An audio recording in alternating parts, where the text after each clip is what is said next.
It is the final day here at the Pubg Mobile Club Open 2021 Spring Split for the African region. And you've got me and Max to take you through the last bit of action to see which teams will qualify through to the playoff stage. It certainly isn't going to be easy because a lot of these teams, they have seen what's gone on around them. We've seen some crazy action from start to finish. And there's a lot of teams right now, Max, that are going to be having to play a lot of catch up.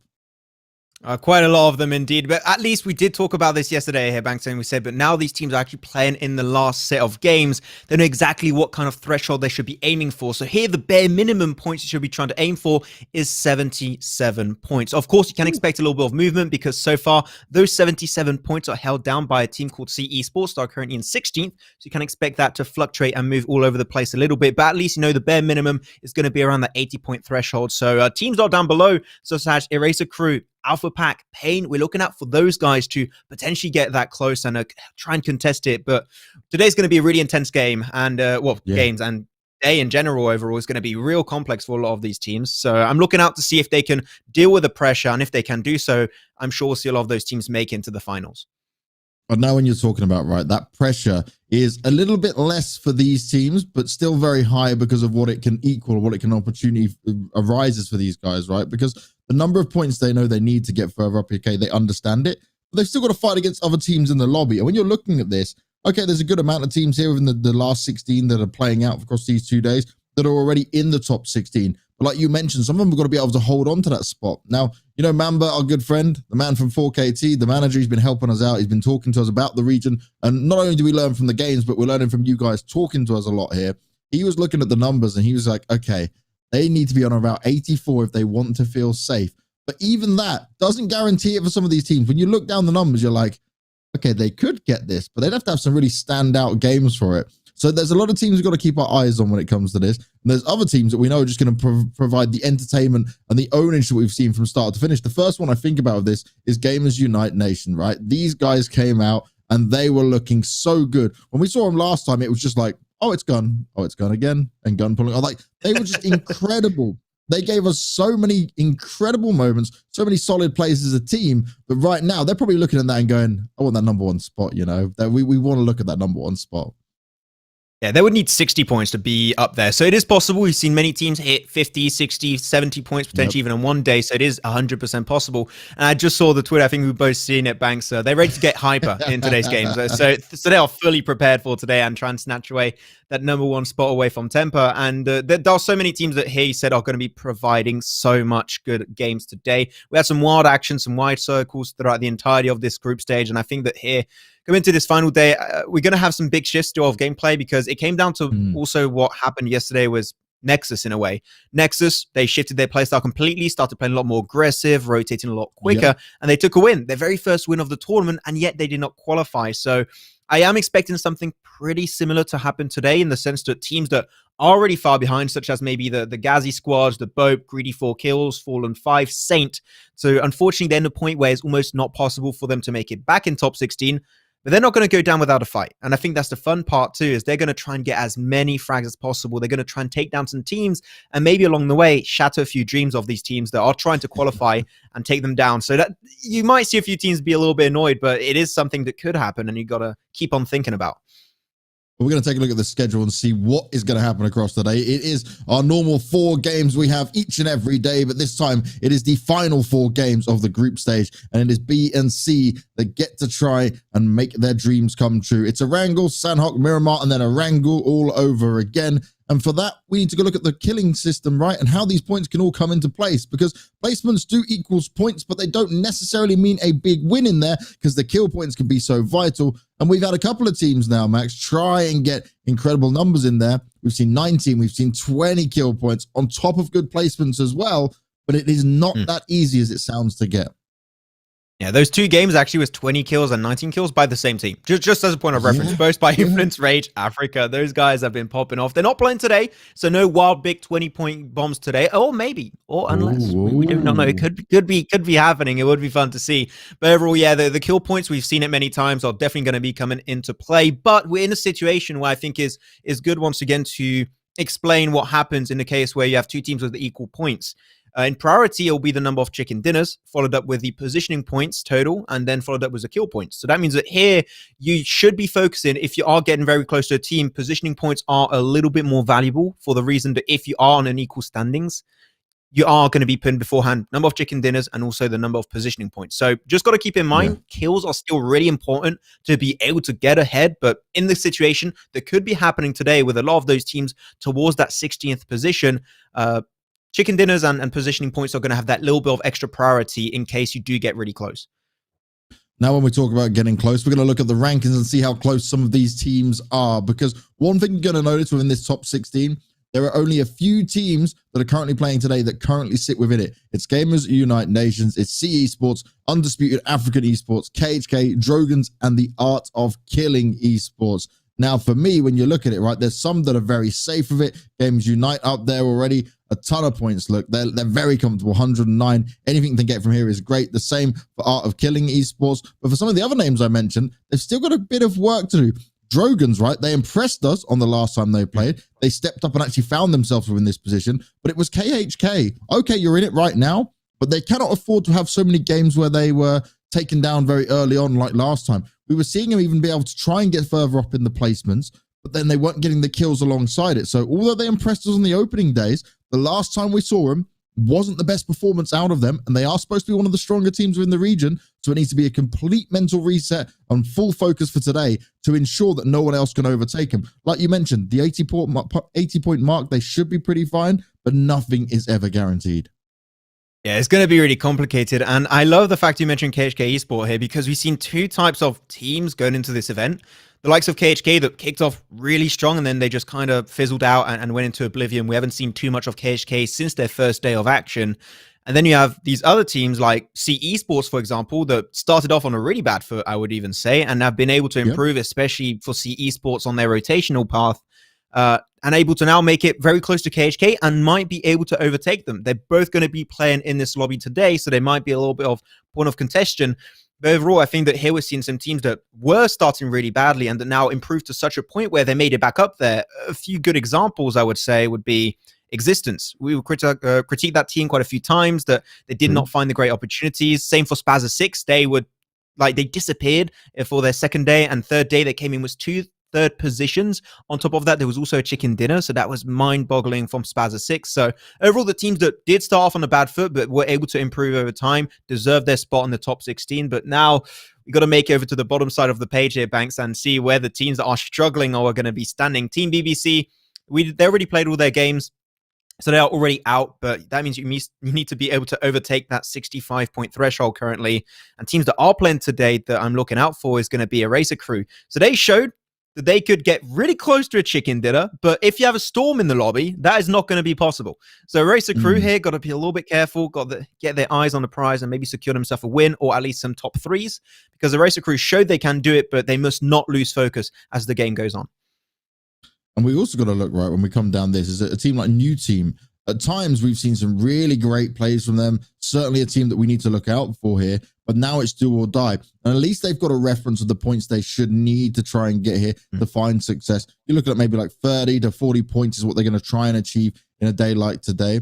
Then you've also got Alpha Pack in there as well, who are kind of in a position right now where you go, okay, you've got a chance of it. You've got plenty of points, but I don't know if I've seen enough for them to be a consistent team. You talk about 4 games and you go, oh, that shouldn't be too hard for them to jump up like 24, 25 points. Yeah, realistically, but if you have a couple of bad games, maybe you get down and out of it. It's all about that focus. It's all about what you can achieve as a team and as a unit now, and it is all do and die. We sadly do have to mention as well, there are a few teams in here right to the bottom. You look at Gazzy Squad as an example. You look at Boat, you look at 77 Esports. These guys, Boat and 777, they played just yesterday. They don't have a hope in hell's chance now. They had to make the most of the games they had left. So for anyone who's probably, let's look at this number-wise. Let's say from like, I guess, 27th, maybe 26th under, like Saint may have a chance if they have an incredible day. Like the games you were mentioning, like it's not impossible. But just on the form we've seen from them so far, it's going to be probably too hard to be able to think that they'll be able to pull it out the bag now. And for these guys, it's just about using these games as the best official practice possible to refine yourself, to improve as a team, and just continue to play in the best way you can as a unit. And I'm going to keep coming back to this point as well, Max. I mentioned it a couple of days ago.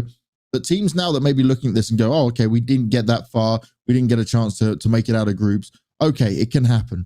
But stick together, work on this teamwork. You don't have to just make a change or fold or fall apart, because there is still plenty more opportunities throughout the year. Remember, we'll have the full split that will come in after we go away from all of this. So it's not over yet. And there'll be plenty of other events these guys can take in within their own region to continue to grow, because it's all about learning. So I see many teams make a change, and I think this is the biggest mistake teams can make. They leave a player, they lose a player, and then it's like you have a rebuilding process. And unless that player is like, I don't know, let's just quote Storm, for example, right? He's insane. Yeah. He's a player that no team would really want to pass up on. Then maybe it's just better to keep the core four you have and work with that, because sometimes you can take a player out and you think, oh, he adds more like firepower, or he's like a better person for the team. It really depends, because for me, it's all about having players that are on the same page that can pay off in a big way long term. So there's a lot to think about when you're building a team and who you're playing with. You've got to think about the amount of time you guys are playing game and practicing at the same time. So don't be hasty to make a decision just because you had one bad tournament. You can always rebound from it, because sometimes Lady Luck's just not on your side. That's true. Now that you mention that, what Banks is trying to say is don't do a Godsent like in PMGC, where Godsent, they were not sure if they were going to qualify for the very last day of the PMGC, and unfortunately they got overtaken by just a few points. And I'm not even joking when I say this. 5 minutes after they knew they were not qualified, Instagram stories come out, disbanded instantly after. So don't do that. We're trying to say, please don't do that, okay? If you make it this far, it shows your team has potential, and you can make it further in the next season. So keep on working, keep on training. If you do have to bring some adjustments and maybe some changes to the teams, you know, it is okay to do that. But maybe avoid disband from time to time. It is not always the solution. And I think that especially you, Banks, to take care of your own team as an alliance, you know how strong it is to stick together as a squad and to keep that synergy going. Because otherwise, breaking a synergy, it takes so long to rebuild potentially. Exactly, mate. Like, there's one thing we look at. It doesn't even matter if it's, say, your commentary, like what we're doing. You grow day by day as you learn to commentate with a new person. As a team, you're practicing, you're putting the time in, you grow as a team, you learn the habits of each other. The thing that's so key, and I think it's really important in PUBG Mobile compared to most other games, is being able to react sometimes to what your teammates do without even being told. So communication is always the key to success. What I always look at in high-level play and professional play, and back even when I was a player, I'd look at games and say, okay, I know my teammate would like to do this. So I know this is going to be my reaction when he makes this. If you can make it a split second before he needs to call it or needs to pass it across to you, you can be one step ahead to be able to have such a fantastic opportunity to work together and overwhelm the opponent. And in a game like PUBG Mobile, we see how fast it can go down. We see what decisions you need to make. And if it's a split decision like that you can make it and continue to move on forward and potentially take a win, get an extra kill or something like that, then that is a huge advantage you can have over other teams. And I think people really underestimate what that is, because everyone's like, oh, we're looking at the numbers. There are some players on teams who might never pick up hardly many kills, but he could be like the best shot caller, or he could be an incredible supportive element player who's scouting forward and giving them the information. And that's what I hate when it comes to some of these team games where the fans or the community are like, oh, it's just about the number of kills. He's the star player. Yes, okay, the star player gets the attention. I remember back in my days so I started my career when I was 13. This is a long time ago. And as I started off when I was younger, I was like the star player role. And then I went on to be the IGL and I couldn't put up those numbers. And yeah, you get less attention. But you know what matters at the end of the day? The trophies you take home, the big wins and the names you can take with it. Wait, I'm going to count 1, 2, 3, 4. That's 4 times you mentioned you were an ex-pro player, okay? You got to flex on that all the time. I know I suck at games, but you don't have to flex on me there, Banks. But anyways, we are going to be moving around from that tricky subject, because otherwise I'm going to be sad once again. And we are going to be diving straight in Erangel for our first game and for our final day, actually, of this group stage. And I see this playing path. It is not a funny one. It's straight up north, straight to the northern riverside. So a few hot drops might be happening in the northern edge. Well, hopefully that's not going to happen, because hot drops, especially on a day as important as this one, if you can avoid it, that is going to be great all around. So, of course, Fallen 5, if you don't want to get hot drop, Komeshki has never been dropped on by any team so far throughout all of these 4 groups. So Fallen 5 definitely not taking a risk in that one, which I think is good, because Fallen 5, they're in actually a rather tricky spot, I would say. So they need to put the points up to date to make sure they don't get kicked down.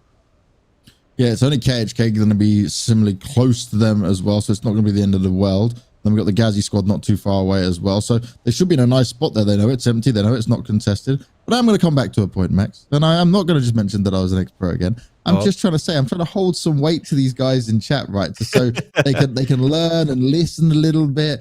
I know you were an ex-pro. I'm sorry. I used to bully Mitch for the same thing. The idea is that the sentiment is still the same, right? Whether you're a player at a top level or not, and how you make it happen. And it's all about what you can build upon and how you can work the advantage any way possible. So hopefully some players listen and take my advice. If they don't, that's their choice. Let's see how it goes for you. You know, just trying to pass on the old man wisdom further on down. And you know what? We get a pretty, I'm not bad with this circle. I'm fine with this. As long as we don't get a quarry ending, I kind of like this to start things off with here today. Overall, I think this is one of the most normal phase ones we've had so far. But we say that, but then we're going to have hard shift after hard shift. So we'll keep it for the time being. We'll see where it's going to be going regardless. But so far, we had our circle pop up. We had a few teams in pretty good positions. I'm mainly looking at Art of Killing. They usually like to play on the western coastal line. Because of this circle, they can somewhat get access to any good compound in Gatka Fields or on the outskirts of Quarry. So they're going to be all fine and dandy for the time being. I'm a little bit scared, though. I'm not going to lie, for teams over on the east. We had a few hot drops, potentially teams getting really close, especially towards school and apartment. But luckily enough, they're just divided from each other, so they're not going to take that fight. But I'm looking in Yasnai Poliana. We got Gazi Squad and CE Sports. So Gazi Squad got nothing to lose because we know as a straight up fact, unless they get 4 wins in a row, which, hey, is possible. Mathematically, it is possible, but I don't use math too much, so I'm not going to look too much into it. But CE Sports, they got something to win from this. So because currently they are still, yes, in top 16, that's fine. But they could get kicked down by another one of those contenders, and they could slip down to 17th or even 18th position in a really bad situation. So CE Sports, they just got to play it calm, do not take risks. That is all you need to do. Just get a few extra points to make it up there. Because currently, I'm just going to check the standings. CE Sports standing 16th with 77. An extra throughout 4 games of 15, 20 points, which is easily doable, by the way, if you're just playing very careful. Just aim for a few frags, confirm a few frags, and get positioning points on a regular basis. You will make it up there. But CE Sports just can't afford to take a risk, because otherwise they have to do exactly what Blackjack did yesterday here, Banks, where they had to actually win or take a top 2 minimum yesterday to qualify and make sure they make it through. So you do not want to be in the same situation as Blackjack Esports, because that's the most stressful position you can ever be in, especially in a battle royale game like PUBG Mobile. So CE Sports, I do not want to see them hot drop in any of these games today, because if they do so, I'm going to be like, that's a risk that is not worth taking. You should never give it a shot. Now, one thing you touched on there, right? I'm glad you mentioned Blackjack Esports, because we didn't actually touch on this before we went into it. But if you guys weren't watching at home yesterday, Blackjack Esports went from 16th to 8th off the back of that game. And that pretty much saved them. They're now up 96 points. It was an incredible ending for those guys. They desperately needed it. And Max, you are the prediction king, because you said you think they're going to go and take the win. And you got it nailed on the head. I went for Slime, who came second. So I was like, oh, okay, cool. That's not bad. But, you know, you got the win over me on that one. So maybe you'll try that again. You know, you threw that one in sneakily. You put me on the spot. Tried to take advantage of the fusion we had in, but I couldn't read your brain. So you won that one. You got it this time.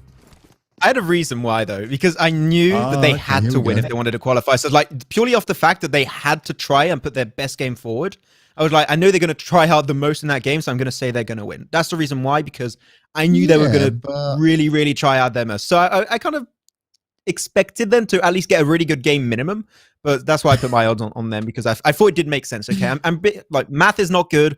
I give it a shot from time to time, and sometimes, you know, I nail it down. Perfect. You know, I'll take it. But I'm not flexing. I'm a humble guy.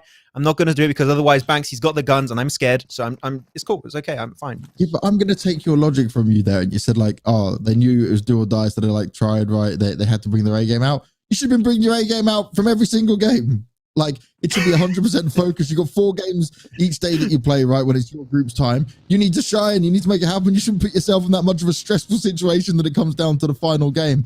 I understand when it gets to a game where it's like just a couple of points and they need to make big changes, but like, they had so many points they needed to grab, and they waited to the very last game. They're like, oh, we're doing it.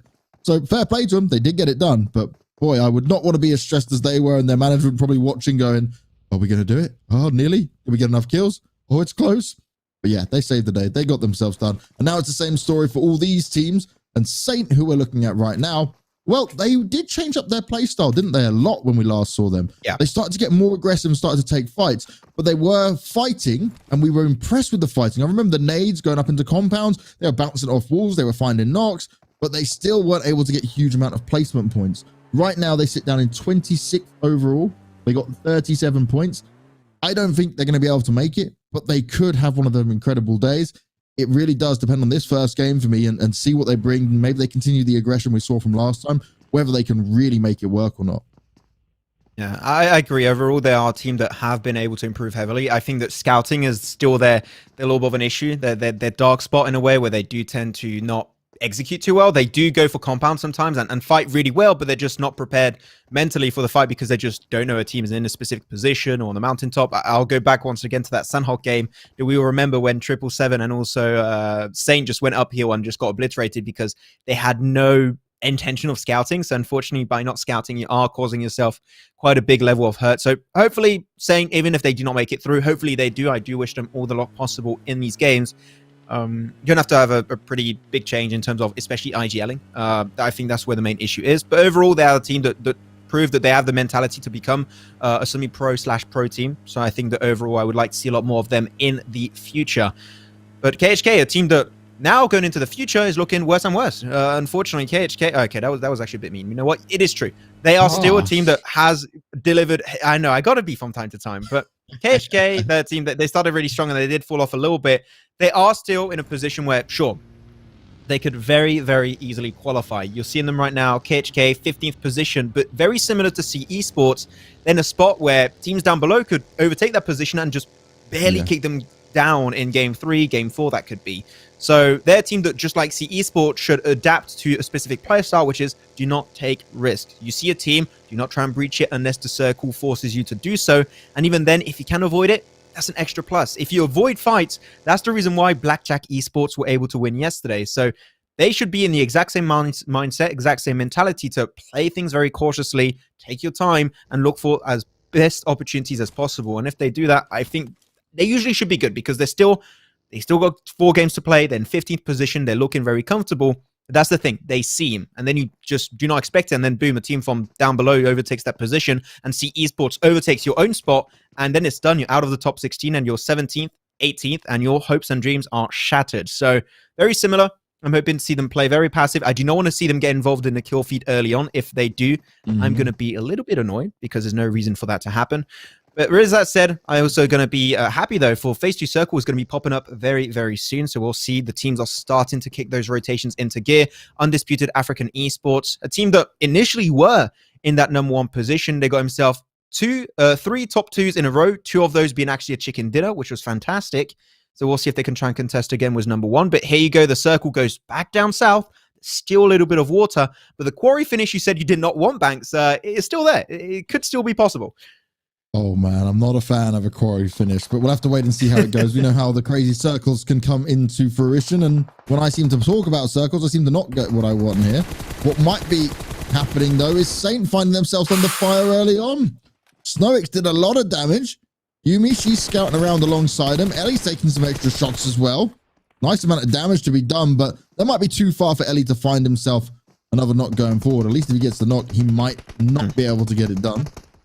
They're just going to take loads of shots at Saint. They're trying to escape as much as possible. And that's the team we mentioned. They need good games in every game if they want to stand the chance. It's very likely they might not make it, but they're playing for survival. They're playing the long game. Now, you did mention one thing as well when we were talking about KHK, and you were obviously being harsh and rightly harsh because the next day we saw him after such a good start was pretty bad, right? It was like, oh, this is a big drop off for him. One thing I do want to see from them, though, is them still stick to the fighting, because usually you don't want to see them fight early. Well, actually, when they've been fighting early, right, that's when they've been getting the wins. That's when they've been doing really well, because they are a confident team. They have a lot in it. It's just sometimes they lose reverb early, for example. He was being used to scout around a little bit, and it would kind of punish them when they were in the 1vx situations where they didn't have the numbers for themselves. So let's see how it goes from today. Let's see if they do change up the style of play. For now, we're going to watch these teams just get the information they need, using the high ground to their advantage wherever possible. Yeah, so far, also, Greedy 4 kills. They did scare me for a little second there when they had Pain just behind them and they were taking a 4-man car rotation. Like, hopefully, you know, for them, they were fine to go. But Greedy 4 kills, they are the lowest team with a chicken dinner. So that also shows that they're a team that can secure some wins from time to time. And unfortunately, they were not able to do so. But this game is very calm, especially with a circle like this. There shouldn't be too much action happening. So we'll see. Fallen 5, one of the players knocked away in that shack. And for more, oh, okay, this is actually really well played by Undisputed African Esports. Reason why, they know they're locked in a shack. I believe they might have popped some wheels off of that car. Not even a shack, is actually just a rock with 2 cars. They move it. Oh, that's really, really close. But Alpha, I feel, was that a bait? If that was a bait, that was really well played. Oh, that was so smart. I love it. UAE, they sent 1 car over already, right? Then they sent another one past, and they all tried to take shots at it. Now they find 2 players just knocked down. UAE can just sit on top of them. It's going to be easy 2 kills for them to find. No problem at all. And Fallen 5, well, they've fallen on the floor with just 2 players left alive very early on here. And you said we might not see much fighting. That was a really smart play. That's next level. I truly believe they used the car moving forward as a bait and just to jinx the entire play. And if that was a shot calling, that was a good idea. It was a risky one because you do take a risk of having 2 of your players potentially knocked away instantly. But at the end, it paid off. UAE picked themselves an extra 2 kills as they currently are standing in 9th position. They got 94 points. They will need big games every single time to make it up there. So it's still possible. Oh, Maniac's got that skin. Okay, I call that the Flintstone car. Flintstone. Overall. Yes. Yeah, Flintstone. Yeah. I would love to have that skin, but I don't have it. I'm super poor in skins, man. You got to know something. I got the worst luck when it comes to loot crates. I tried many times, but unfortunately, PUBG Mobile gods are never on my side. But is the circle going to be on their side? Yes. Oh, yes. This is great. Pachinki Hill finishes. We've never had one yet. I love these positions. And the only team that's going to be there right now is going to be the team up north, and that's going to be Pain Africa. I do believe that's going to be. I can't see them in the crates right on top, but I believe it is them. But they are so far in a great position. There's still one team that could make it over to the southeast of Pachinki Hill. CE Sports are closest, but you can't really scout from that position, which make that a pretty hard decision to make. Well, I'm a city boy, and I'd like to see a city ending. So if it ends in Pachinki, I'm down. Quarry, you can leave me with that, but I'm all down for a bit of Pachinki action. If we can go that way, we'll have to wait and see how it goes. We're now with KHK, and we've been talking about him a lot. Sully wants to take advantage, but he can't quite make it in time. Tries to take a few shots at the buggy, but look how smart he is. He's also careful that he may have alerted other people to his position. He will get his team now to back him up. LK is going to be the last one in towards this compound, but they're getting themselves into the best position possible. It looks like they might try, if they don't take the compound, I guess they try and take the hill, but they don't know what's around them just yet, so they might use this as some time. But we did also see on the kill feed, another Fallen 5 member has gone down and been knocked. Not sure if he's going to be killed off yet, but it's not looking good for them very early on here. They are down in 27th place overall with 27 points at the moment, so they're, I would say, pretty much 100% not going to make it. But we'll have to wait and see. We'll have to wait. And Gun, indeed, they are getting hype in this one. They already moved on the mountaintop of Pachinki Hill, so this is great, but it's going to get contested away potentially by Pain, but Pain seem like they're being really respectful about this one. They know how important these 4 games are for them today, so they're just going to extract themselves from the equation. As we see Saint, though, in the kill feed, so this is good for them. They seem like they took a good fight versus Art of Killing, which they need to do. Art of Killing, they're qualified, they're good to go, doesn't really matter too much, but this is huge potentially for Saint. As Gun putting the pressure down, making sure Pain can't contest their own little spot for themselves, so they're off to a good start. The Fallen 5, we thought they were potentially goners and not going to take the fight, but seems like they are slowly trying to frag out. But here you go. Saint onto their position. They did find themselves 1 frag confirm actually onto Manfilas. That is what they're going to go for the time being, which I'm surprised that Saint are actually staying in this position and its edge of circle. They will have to move away. So I'm surprised to see Saint was the situation they're in the standings, that they would stick to a compound like this, which I do believe is pretty risky. But they are keeping, with those shots, A-OK, pretty far away to make sure they can't really engage on top of them. So I think that's great from Saint. But I think it is, after all, a pretty risky position, especially when to push away from this spot, you have to make it through some open fields. If some teams have the perfect angle right up north of your position, that's where things can get a little dicey. So Saint still got the 4-man team, but they just got to be careful that their next move could be a really, really hard thing to execute. The Fallen 5 have found themselves eliminated now. They didn't have a hope in hell's chance after losing 2 players in the way they did, and the attacks continued on towards them. But now, Gassy squad, they're working their way to take this fight against UAE, who UAE, they have been fighting a hell of a lot here. It's nades non-stop, and once again, the African region delivers in the nade barrages that come on out. Nox is trying to fight back. His teammates weren't quite close enough to help him, and UAE are showing no respect. They're just fighting on forward, straight in with the finish-offs, while the rest of the team was still around there. It's 6 kills now for UAE, and another team eliminated. As UAE, they get the full squad wipe. Yumi, she's looking up high. She wants to have a look at what's going on. But I don't know if I'd want to fight UAE anytime soon. You'd have to pull off some incredible shots to take these guys down. And let's be honest, UAE, they're in such a good position that, okay, they may want the extra points, but they've got 94 points at the moment. Currently sat in 9th place. They don't even need it. They're not in any point of where they need to worry about this. They need no far. They are looking great in the standings, but UAE, they were on the move, apparently. I don't know where they want to intend to go here. You know, the scouting from this spot is a little bit complicated. Okay, I think I see what compound they're looking out for, but their compound is already overtaken by ATL Magicians, so that's going to be a spot that you might have to take a pretty big fight for. So we'll potentially keep that in mind. But I'm looking out for it. Especially CE Sports, they're going to have to move, but right in front of them is going to be another team, and that's going to be Drogons. And Drogons is another team that's really close to them, currently standing in 14th position, so they got to take those fights. They can't afford to lose it. And this is great because if they eliminate CE Sports, they're making sure that CE Sports can't overtake them. So if they do clash up against each other, this potentially could be huge as they're slowly pushing their way towards UAE. But the Drogons are coming under fire from Gun at the same time. Oh, the car gets sent forward. A big risk and a big boom goes on forward. UAE are being given all the kills in this one.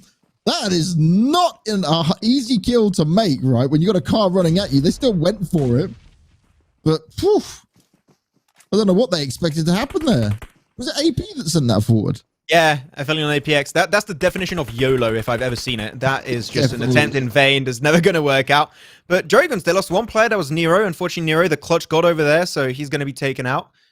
As now they're down to 3, and that is definitely something that Dragons, they can't afford to lose. Oh my god, those grenades are so clean, so close. Another one, that would have been a knock. But at the end, that is still UAE up to 8 kills, and there's only 13 teams still, there's still 13 teams alive. That means that they squad wiped 2 of the 3 teams that died already, which is mental when you think about it. And they're on point, and they're willing to take more fights here. Oh, Gun, they're still doing damage. Well, Jess found himself knocked. The Drogons, they're trying to be able to fight UAE while they're also being shot at by Gun. You're pinned between 2 heavy-hitting teams, and you've already lost 1 man. It's almost impossible to now back out of it, but as they try, it's Botjeff that won't be able to be picked up because it's C that pick him off from afar, and they're just chilling in the compound, watching this all go down. They're saying, cool, you guys fight. We'll wait it out. If we see a chance, we'll take a kill. We'll steal it away. But you guys won't be able to move wherever you want because we'll be looking at you. Matrix wants to try and find their shots eventually, but the main issue is, I was about to say, the main issue is going to be the West. That's where all the teams were concentrated into, and the circle did go heavily over to the East, so this is where the big fights are going to be unfolding. Pain taking that fight versus Greedy 4 kills, no chance of qualifying, and the circle goes back towards Pachinki Hills in the fields also. This is big, but Greedy 4 kills in the eyesight of Pain as they're waiting and looking for the opportunity to strike. Oh, Darkness. They're going to try and make it happen, but at the same time, G4K being picked off by Darkness, the man we continue to mention. Another nade goes on forward. The African nades are the strongest ones I've seen. They continue to be a nuisance for everyone else around them. Another squad going down, and G4K, they've been dealt with. Pain may have had a little help, but they still picked up 2 kills off the back of it. And this is it now. This is their time to try and move if they can, but they could be under heavy fire. It's Gun that sit on top of the hill, and they're going to deliver some fire onto UAE, finally getting to take this duel. And this might be one that UAE can't win. They've had plenty of kills. They've won multiple squads, but now they may have met their match because Gun, they're large and in charge in this one. Nerf me, the DMR god. He's doing so good with the Mini 4 team time and time and time again. I want to see some Car 98 shots from Darkness. He's been playing with the M4, but no Car 98. Wait, oh, Sahil? You going for that? Oh, you sure about that, my dude? Okay, he's giving it a shot. I got to say respect for that alone, but you're on a spot where grenades could easily connect. One of the players, Laz, is going to get knocked away for Gun, but here you go. New team. They're getting sandwiched. They do not want to be in this position, and yet they give it a try, and I believe that they are about to get decimated. Relax. Indeed, he's chilling. He's nowhere near the fight, but he's slowly going to join up on the action. Yeah, he needs to help his teammates out. As there's shots being fired all around them. Darkness. Oh, damn. He doesn't have much health himself, but these nades continue to deliver all around the map. Any space that's left, there seems to be a nade going off, and it's putting players down. It's this time Gun that will actually be having to battle it back. Oh, nice long-range shot here from Iraq. He's trying to take down Wazza as he attempts to move around the field. Matrix from UAE stays still down there as well. And there is a point now where Gunn are going to have to make a decision on when they want to move down. But they will be moving down into more fire from not just C, but also new at the same time. Medkit's going to be applied, and they want to put themselves in the best position possible. But this is not going to be an easy push on down. Darkness eventually finding himself put on the floor, while Relax is still looking for cover behind the tree. Not Rose is there as well. And he can hear what's going on, but he needs to be able to react on it. And which one does he want to react on? Because there's so many players all around him. He's just trying to play off the edge of the cover. He's got the car, he's got the smoke behind him, but he may not expect this. The push coming on him behind, and he's not going to be able to stay alive. It's AE walking on up, and they quickly deal with him. AE are looking to take the fight here. They're looking to take control in the charge. The Molly's also burning some of the players as well. It's not just grenade usage, but the Molly's coming up at the same time. Slim's having to fight back. He quickly tries to prone and save himself, but can he save the rest of his team? Plaza's already found himself down. Nerf Me's knocked on the floor, and AE, they're ready and willing to take more of this fight. Another volley going up, and it just about misses Slim. He's still hiding behind the tree, but the rest of his teammates, they're done for. Oh, double molly from Cold. That's huge. Actually, you're going to create such a good opportunity to make it onto the mountaintop. And now they're up there, but the thing is, they got to go down below, and Slim has still got sneaky off angle, so if they push forward in front of him, that can make things really dire. But it fell in APX. That was a great fight and uses of utility to make their way uphill, which is usually pretty hard. But the reason why we'll say it looked pretty easy is Gun. They had so many teams trying to contest it. That new team, they had so many teams all around it, making it super hard. But now Slim sees that they're moving on forward. Oh, he drove it. He didn't even know. He didn't know he was there. Oh, that's a bit of luck on your side, but a funny way for the car kill to go. And AE, they're going to make their way down the hill now. They're fully sending it, but C, ready and waiting for this to finally happen. They've been so patient for so long, now taking many shots. They want to pick up as many kills as possible. They're already up to 8, and they still have 4 alive. Only 19 players still within this lobby, 7 teams up in total. But for how long is that going to be? Snowix, he understands what's around here. Still going to look for cover and be cautious. But AE going to find themselves eliminated as we find ourselves with only 6 teams left in it. Saint, the Drogans, AOK, KHK, and C all still fighting quite closely together. Down in this southern side, though, that's the point of contention. And there you go. I knew things were going to get a little bit dicey for Era as they're trying to make it downhill from Pachinki Hill, but that's where things are going to get a little bit more complicated for them. All the teams in the field, they're all snaking. They all got some cars, trees, and rocks to hold on to, so they can easily defend themselves. But Era from that spot is going to be such a arduous task to actually make it down there. Brad is going to give it his best shot, but he's already taken some severe damage. But Crate's coming down. He could have held them out pretty good, but Drogans are suffering an extra casualty in the name of Blade, so he's out of commission. And C Esports, we mentioned this, Banks, how big of a game they potentially need to make sure they qualify. They already got 12 frags. These guys are killing it. They are killing it, but Saint are trying to kill them. They saw it through the smoke, and, well, Saint, they're sneaky snaking their way with 3 players to try and find some success. AOK is going to find Skull being taken out as KHK are coming from the western side to see what they can do. And with a full squad up, you may see KHK able to take some extra fights, some extra opportunities, because the other 2 teams just had 3 remaining. These are 2 teams that really need a good game if they want to be sure to make in top 16, which is huge. KHK Esport also very similar. This is a big game. Oh my god, the shot's coming on through, but Foley will be taking a knockdown. Is this going to be enough from C to fight it out? 2 players bleeding on out. Oh, no. Only Foley left to fight. He's jumped on up and he's trying to finish him off. He wants to get as many kill points as possible. He's eventually taken down, but he's done enough damage. Now C are massively on the back foot. Ellie in the smoke, down, needing to be revived. And KHK, they've got it all in their hands to take a big win. Okay, they've only had 5 kills, but this will be a statement that they needed to make up for the games of their previous rounds, because last time around we said it wasn't the same level we expected from a team like this. And Mercury, he's going on the hunt, he's driving on around, he's getting the information. They're just allowing him to do it from so far. Snowix, caught in the smoke himself, tries to take some extra shots, and Mercury's going to be able to get himself the crate. Reverb and Sully, look at their positioning. This is so smart. It's a 2-1-1, and they're playing around it. They're taking the shots. Ellie's just watching it all go down around him. There's so much smoke down, but it doesn't even matter. It's KHK to take the win. They had full control of that side. Look, KHK, I'm sorry. for what I said earlier in the game.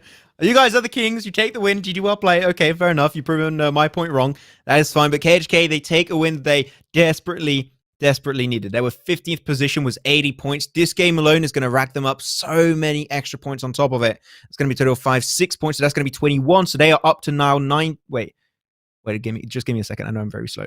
Wait, so that's going to put them up in 101 points. There you go, 101 points. So that's going to be great overall. 101 points are going to push them up in normally 8th position currently, just above Blackjack Esports, which is big. So KHK, they've done it. This game alone is going to be their ticket to the finals. But even C Esports, we mentioned this, Banks, both together at the start of the show. We wanted to see C Esports do really good. We wanted to see Saint do really good, and KHK also. All 3 of those teams made in top 3, which is great, but they're still contesting with each other, which could be an underlying issue, especially for the side of CE Sports, which, this is still a big game. Second position with so many frags like that is big. They just need to make sure that now they don't take a bunch of 0 points in a row. But this game alone, I'm going to say, is also their tickets to the final. I'm just going to correct you a little bit on KHK because they're going to now find themselves in 10th place because I remember a couple of other teams that are still in this lobby were able to jump up a little bit further as well. So it's not just the points you saw with them, right? You got to add on the other points that we see from guys. So they find themselves still in a great spot, right? Not quite in the top 8, but over 100 points now. You're pretty much guaranteed it. I can't see them being knocked out of the top 16 unless we see something insane. When we come to the top 16 that's left, there's 1, 2, 3, 4, 5 teams below them that have already played their games. So they've got no more games to play here. So realistically, KHK should be pretty fine. Drogans right now, though, they're going to want to play some catch up because, okay, they didn't get too many points this time around, but they had the opportunity to fight. They just got picked off as they tried to work their way up the hill. And I think that was a bit of a problem for them because now they sit there and go, okay, if we don't start playing catch up on these next couple of games, we might be finding ourselves knocked out of the top 16. Yeah, it's talking about teams actually getting kicked out of the top 16. Zeus Esports, they're on the limit. And I think the odds of them being able to make it out is looking very dire because they are just 10 points ahead of Eraser Crew, which is so far the direct threat to this team. So Eraser Crew, they need an extra 10 points throughout 3 games, which is 100% possible. And Zeus will then be kicked out below 16th position, and that will be M out. So it's still a slim chance of Zeus being able to hold on to that spot, but when you have so many teams below, like Affiliate APX, Pain AF, New Team, and also Alpha Pack that could be contesting it, things are looking very dire for Zeus. So I think that this could be a team we could see not making it straight into the finals, so we'll have to see. But I think it's time also to look into the second page of our overall rankings to see then, of course, Eraser Crew, as I just mentioned, in 17th. Very close. Just a few good games, and you could be also getting your ticket straight to the finals. But this is going to be all the teams below Team BBC. Not even Team BBC, York is too. Alpha Pack, Affiliate APX, Pain AF, New Team. Those are going to be the 4 teams that we are heavily going to be looking out for these next few games because they have a chance to make it in. But over 3 games, being able to not only get in top 16, but fight with the other teams that are still playing in that top 16. Things are going to get a little bit tricky for all of those bottom 4 teams. So it's still possible, as I just mentioned, but you need some really good games. They basically, without the other teams getting points, they probably need about 10 points per game. That's how difficult it is. And even that's a minimum, Just mentioned, that's a minimum, right? Without the other teams getting points. So they need to have some hugely standout games. It's looking tough. It's looking rough for these guys. But I just got to say, I'm just really impressed on this last one from C, KHK. They all stood their ground. They all fought well. I would say Saint, they get an honorable mention because not only just the 3rd place, but the fact they picked up some 5 kills of it because they were under fire very early on and it wasn't looking good for them. So we're still in the up and down moment. We're still learning how it can all be played out for these guys. And if you're Zeus right now, you're probably looking at this and going, this is not what I want to be seeing. This is not what I want to be seeing happen when I know my chances are pretty much done for. I guess you just, at this point, you can see, don't you? You just say, this is what I want to do.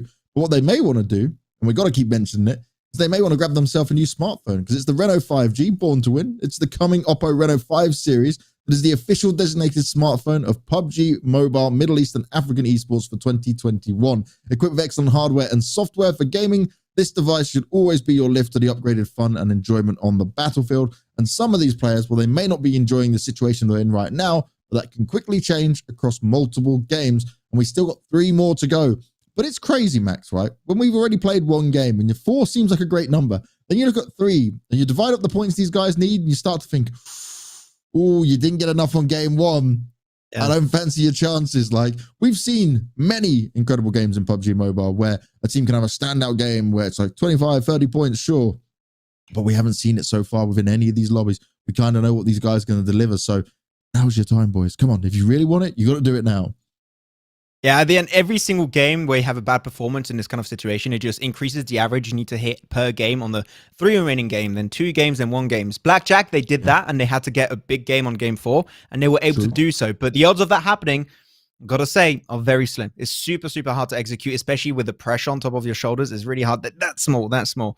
So hopefully they can make it, and at the end, they're still putting some really good showing and they're making it really close. And at the end, still being top 32, I mentioned it's still a really good thing in its own. But we're here for the big bucks. We're here for the $40 million in the prize pool throughout the entirety of 2021. So if you want a piece of that cake, you got to make it in top 16. It's now or never. 40 million, I think, is worth tryouting for. If I was playing, you told me you could make a par of 40 million, I'll maybe try a little bit, I'll give it a shot. I kind of wish I was a little bit younger and still had the skills to be playing. That would be a nice thing. But we'll talk about skills and playing the game in a little bit, because what we're going to do right now is head to a break. And when we come back, we'll be moving over to Sanhok to see what these teams can deliver and see how crazy the ranking will get after the next game.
Welcome back, ladies and gentlemen, as we're getting ourselves ready to push on forward with the last day of group stage here for the PMCO 2021 in the African region.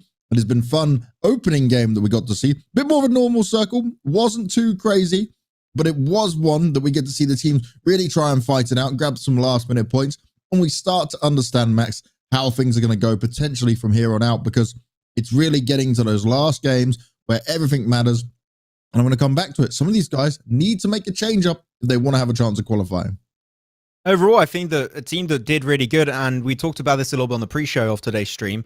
We mentioned how, for example, Saint, they were a team that was doing really good team fighting potential. They were starting to rotate really well, but they were still lacking scouting. And they scouted that game extremely, extremely well, by the way, because they were able to get top 3 in an open field, which usually is really hard to execute on. So I think the overall Saint has done it. But it's just what you mentioned also about, for example, Blackjack Esports. Why do they not always play like this? If they did, they'll be super comfortable in the standings. But because they're still doing their learning curve, so they get in there slowly but surely. But I think that Saint showed here true potential. They showed that, yes, they're a team that now can also fix those few little things that are out of place. So they're trying to fix a little bit of everything. And also see esports. They already improved. I think they played on their normal game almost, but they still played pretty passive. As I said, they should not get involved in the early game fighting, which they avoided, and they took away a top 2. So that's great. They already got their ticket if they just get a few more points into the finals, so they got to keep on going. But overall, a lot of teams have surprised me this game in a good way. Yeah. So hopefully they just keep on going. There's not really much to say. It was a pretty normal circle. We saw what teams do usually in this kind of normal circles. So hopefully this is just the first good game of many for those teams, because you still, now that I say that, I'm thinking, wait a minute, we're actually getting into Sandhawk. That's getting a little bit more tricky now, actually, that I think about it, where snakes galore, snakes all over the place, and some circles can sometimes cross rivers, and if that happens, things get a little bit dicey. But was that snake? Yeah, it was my attempt at a snake. You said snake. Good job. I'll give it an 8 out of 10. That was a good one. I appreciate it. Actually, I thought you'd give me a lesson on that. I'll take that. I'll take the 8 out of nowhere. I'm going to touch on one thing though, Max, right? I'm looking over here, and I'm going to ask you this question. We got in the top 6, we have 3 teams that have already played their matches, and they've obviously got miles of points above them. Do you think any of those 3 teams that have not played and still got 3 games, so Art of Killing Esports, Gamers Unite, and C, have a chance of overtaking Temper? Because I don't think anyone's going to overtake Temper. They're on 169 points right now. I just can't see it, mate. 169 points. I think it's possible for Art of Killing. The thing is, Art of Killing has, we can see on our screen currently, or not your screen, but like our screens personally, we see that they currently have 0 chicken dinners. And their team that here, they proved many times that, yes, they can be really consistent. Yes, we can get some good frags. When they feel really confident, they can squad wipe 3 teams in the entire lobby, which is huge, by the way. But they can't close off games. And that comes down to an issue that was very similar in the PMGC, where we saw Team Class Digital Athletics being really, really consistent, but they were always remaining top 3.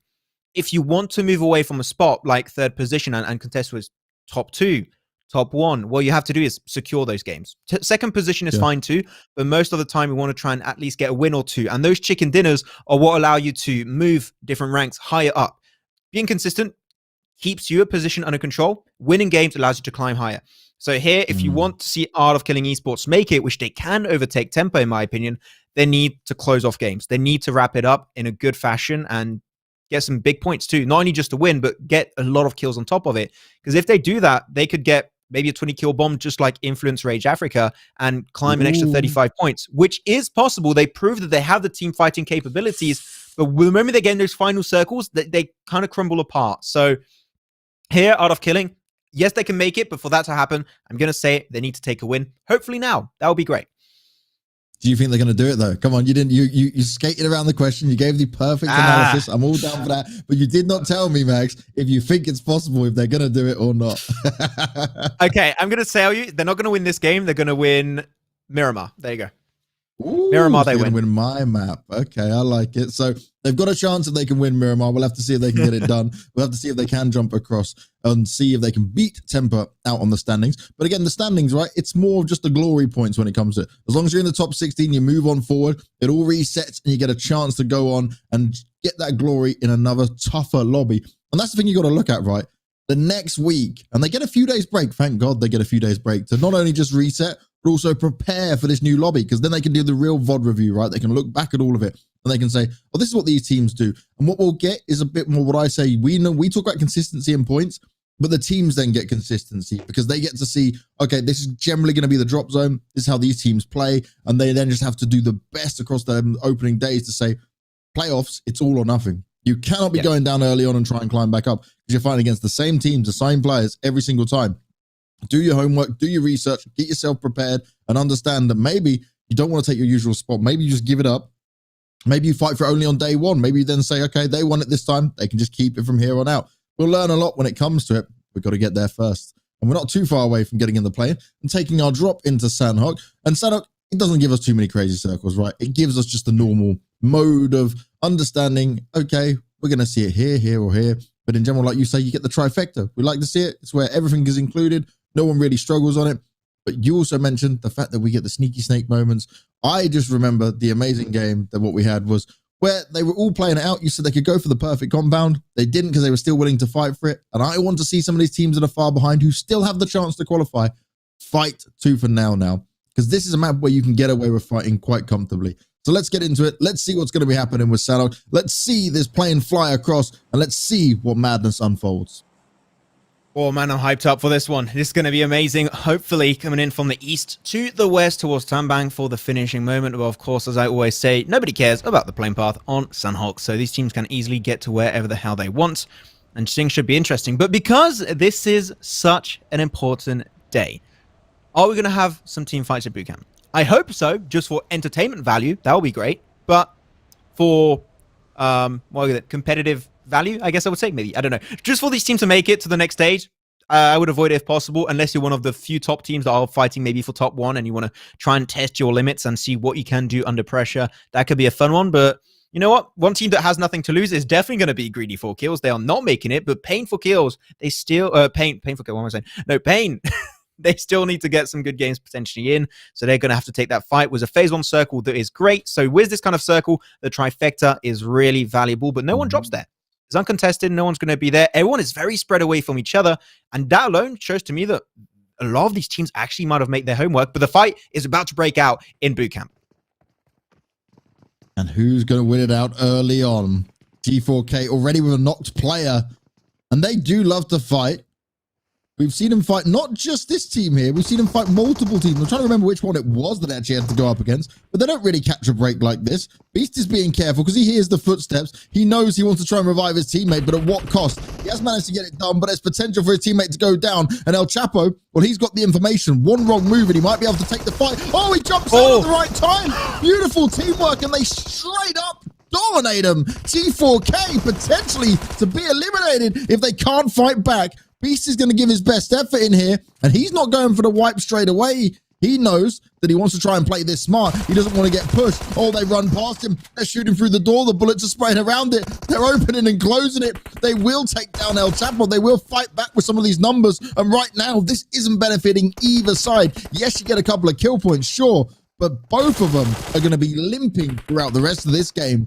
The Beast, he knows he wants to try and get out of here in some way. But he wants to make some more success to come in. Oh, he's going to try and make it hit. He's being careful. He's low on health. It's not going to work out. They get close to him. They allow him to do it. He gets both. What is this? Beast living by the name. Oh my, he saves the day, but he is now just all alone. Did he just 1v2 with a DB? While having like 10 health. While having 10 health. From the beginning fight. You know when he pulled it out and he went round the building? He got tagged up so heavily and then came back out and hit both of them with it. Bang, bang.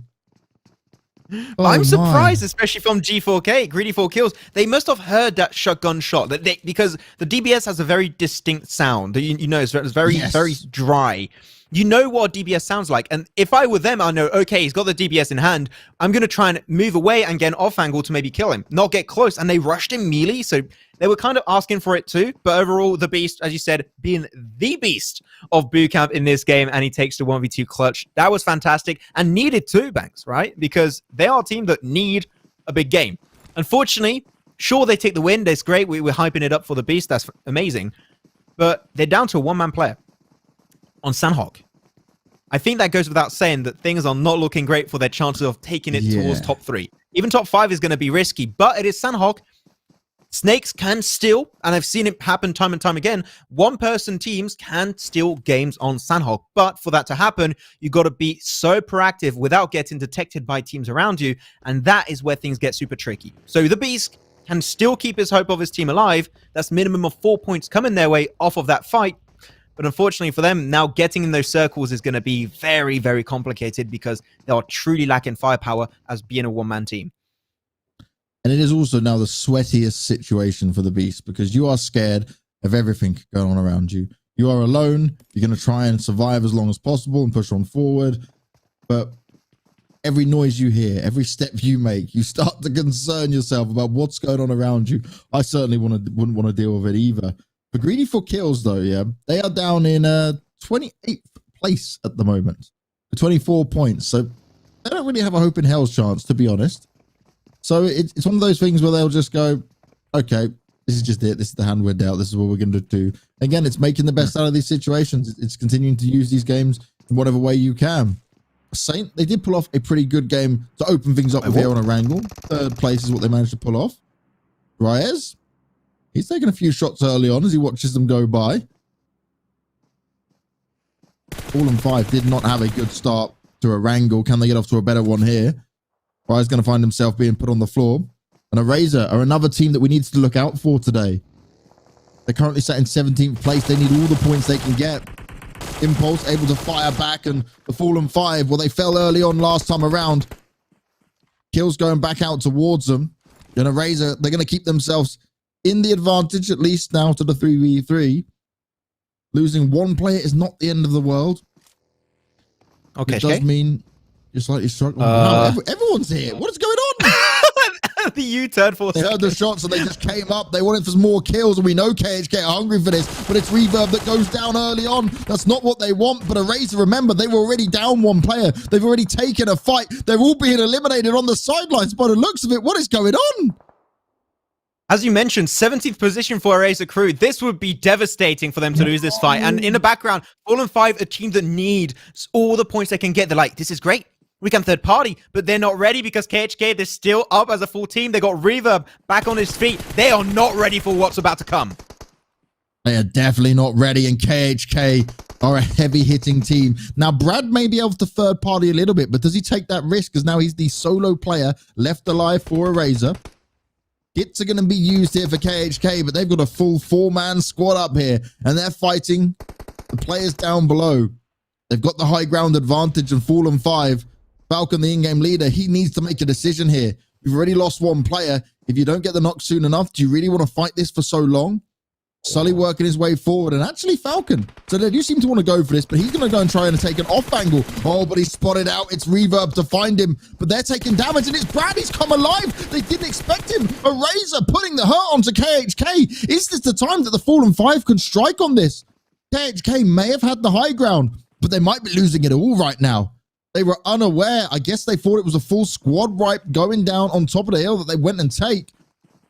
Tezuka push it on up, looking to try and spray whoever he can down. Sully's there to fight him out, but he can't stand strong for long enough. Him and his teammate are trying to heal themselves back up. It's LK fighting back as best he can. Does he have enough bullets to do it? Does he have enough cover? He's put on the floor, and Fallen 5, they've taken back control somehow, some way. Brilliant calling from Falcon, 100%. And Brad, you helped him out. Now you just need to run away, mate. I was about to say, it was like the unwritten agreement between Fallen 5 and the side of Eraser Crew, helping out each other. Okay, KHK, they're already qualified. Let's mess them up together as homies, and they are indeed true homies in this game.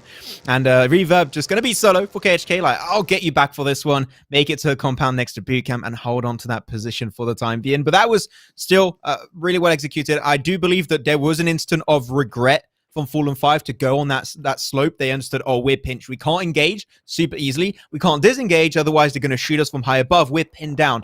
And the off angle they were given by Falcon created that entire huge opportunity. And also thanks to Brad, as you mentioned, Banks, was able to give them a little bit more confidence on that push. And they knew that there was no easy way out. They had to take that fight towards KHK, win it, and then they should be safe. So you know what? At the end, that was a big fight, a big engagement on Fallen 5, so this is going to put them in a really good spot. But talking about being a good spot, positionally speaking, Gun in an amazing position. It's very central circle. It's next to the trifecta in case the circle tends to shift over to the over to the west. So overall, Gun, they don't really have to move too much. This is a great position to hold on to. And Saint also playing the trifecta. Very similar. You can rotate wherever you want from this kind of position because the circle, literally, with all 3 islands in play, could go absolutely anywhere. Shifting in 3, 2, 1. Boom. It goes down south. The northwestern island should be normally out of play. So now teams will know where they have to focus their attention to. And this now, at least, will be an easier circle for these teams to get in. This isn't a tough one for them to fight off just yet. There's plenty of space for everyone to fight between. Like you mentioned, Gun's position, not only is it just dead center, but it's such a good tactical vantage point that they can take advantage of. Beast from PN, he is in pain in many ways. Maybe not in terms of bullets coming at him just yet, but he's in pain of what he wants to do from here because he knows whatever he does, whatever he runs into, it's going to be a problem. Maybe if him and Brad can somehow communicate and work together in a weird way, you know, just go, hey, look, we're both solo players. Team up.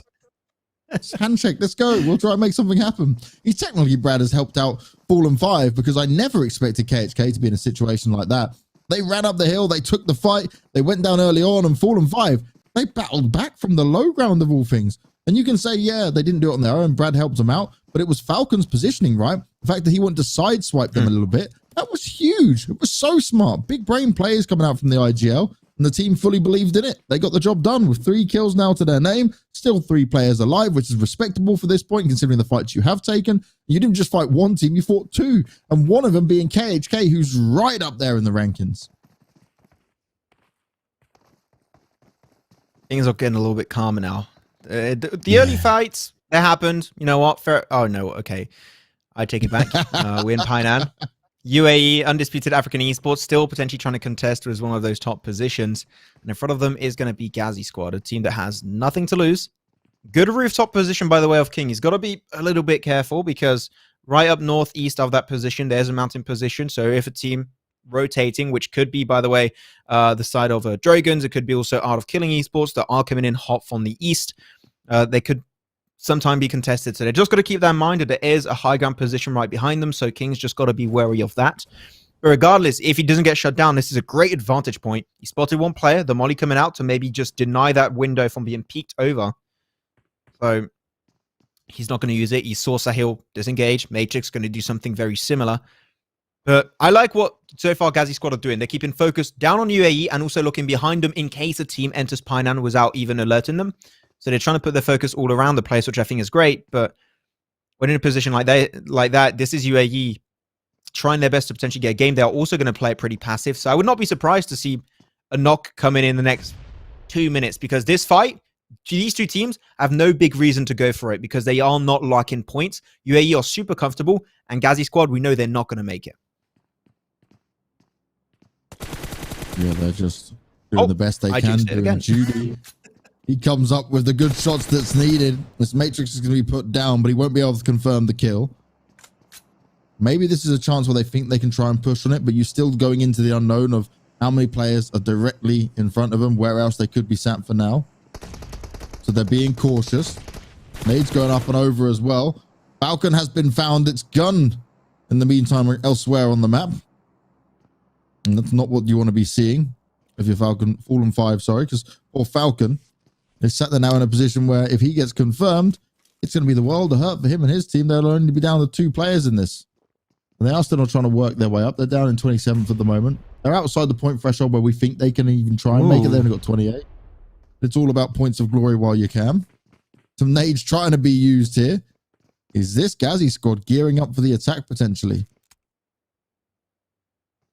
I think that's what it is. Just want to bring attention to the circle real quick.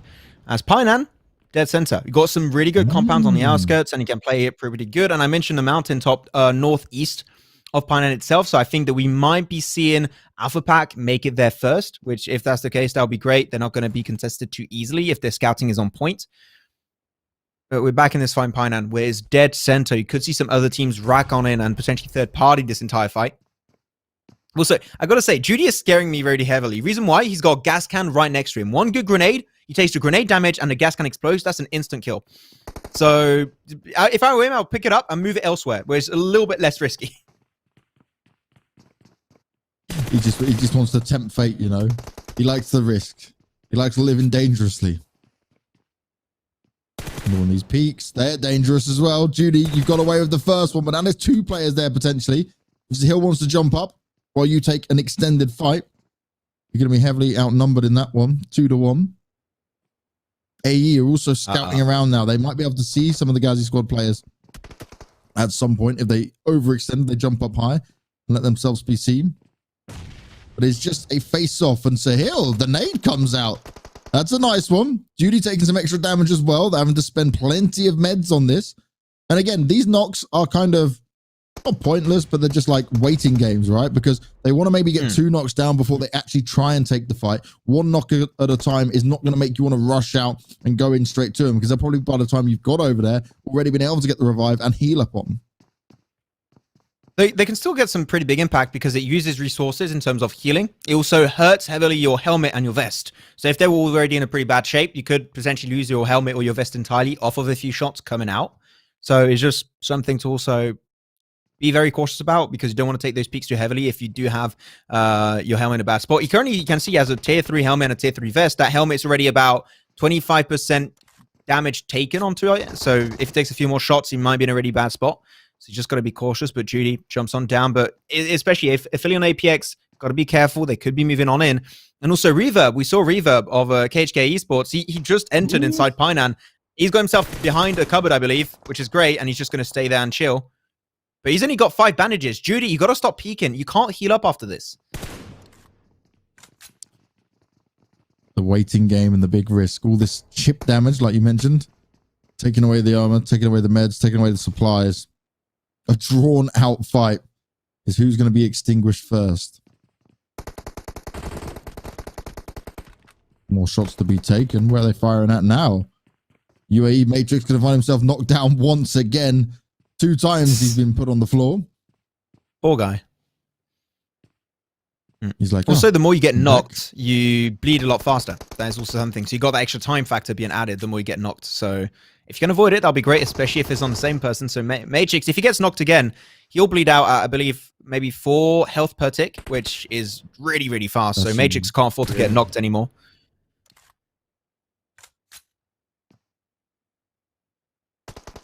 Elsewhere on the map, though, we can see it up in the corner.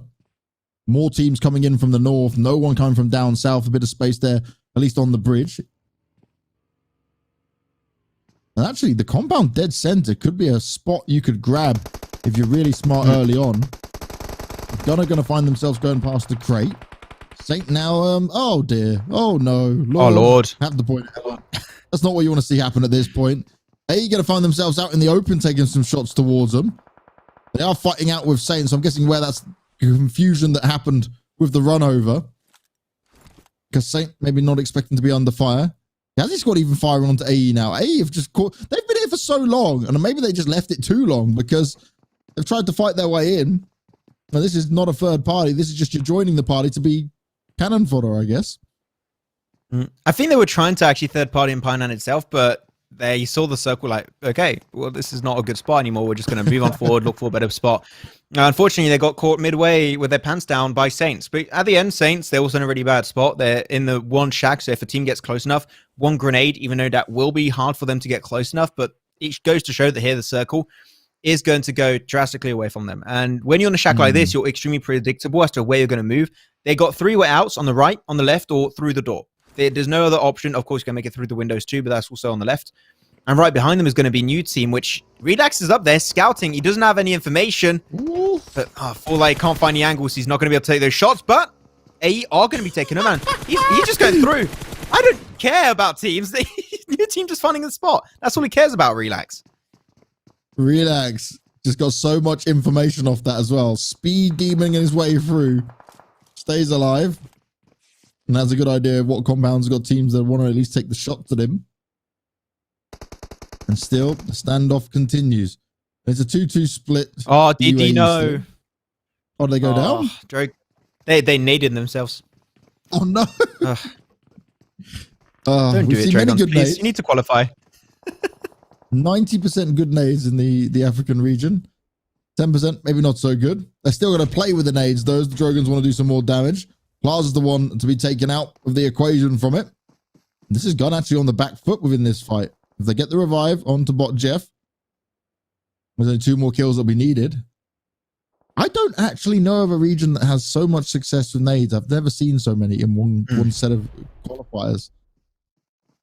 Well, it's all the region of Africa's got really good grenades, and then Ryzen of Bigatron. Those are the two kind of one region and player that do really good with grenades. It goes actually back to Painan with that hard shift. That's insane. Oh. So all the teams on this mountaintop position, there's not many teams that are going to make it out alive, so they need to clear the entire scene to make sure you can make it down in Painan itself. And even that's going to be a really arduous task, as Slim, looking behind that rock blade, is going to sneak in on through. Oh my god, oh, he moved back. Oh my, the timing. Oh, that's so sad. Slim was checking it as well, Max. He was first having a look, but obviously didn't go all the way around. And the Drogons are going to be very happy with that. They're up at 4 kills now. They've dealt with the first challenge, but there's a fair few more that they need to take. As they start to work their way down, they'll back away from this, and Nerf Me's just left at the top with Gunboy to say, what can we do from here? Some more teams are going to run away from them, but that blue's going to come on through, and they want to try and avoid that as much as possible. But A-OK, I don't think they're all going to be able to escape. And Phyllis should be fine if he can keep on running on forward. Samuka in a similar situation as long as he drops the first aid. But Skull, there's no one coming to save him. Mestry's already died on out. More shots being taken by Nerf Me. He wants to make it very difficult for the Drogons to be able to gatekeep anyone here. And that's kind of the idea they had. Look at the positions they were in. Dan gets finished off. Broly's pushing on forward. He's looking to get some more kills added to it. Straight up in it for a 3rd kill for his team. Oh, it was stolen away. Oh, no. So they were already at 3 kills. I thought it was theirs. Sneaky KXK, it's Reverb. But it's now started to move away from Painan. And look, it's benefited the Gassy squad. They've stayed there for so long, and now UAE going to have to move. This circle is harsh. You thought it was going to go to the river, then it goes back towards Painan, and then it shifts away from Painan to go to the mountain. This is not fun for the players all around. So many hardships and so many unpredictable situations. Nero is ticking down. Oh, he'll be able to barely survive. 1 grenade, that's all you need. He pops a flashbang, and he's going to use that to push. Oh my god, he finds the little position, the little nook and cranny, and gets the shot. He's got the Q. Oh no, he's got the AUG. He's got the AUG from a crate. He is going to pop off. That weapon is insane at this stage. Nerf Me wanting to take full advantage of the weapon in his hand. More shots coming out. He's just dealing it all. They're all being dropped. And he's going to try with a finish off. He sees the end of them. And he's putting the hurt on them all. Broly's there to back him up as well. And looks like that's C eliminated. They're gone. Yep. They're done for. Powerful weapon in their hands. Gazzy squad still able to fight this. They've bided their time in this location for so long. Reverb off KHK, he's still solo and he's nading it. Yeah, he's solo and he's nading everyone. What the hell? Reverb is insane. But Gazzy squad's still going to move on forward. They're still 4-man team. And the circle actually went, oh my god, these circles are giving me heart attacks. They went back downhill, so this is not going to be great for the team up top. There you go, the push happening for Gazzy.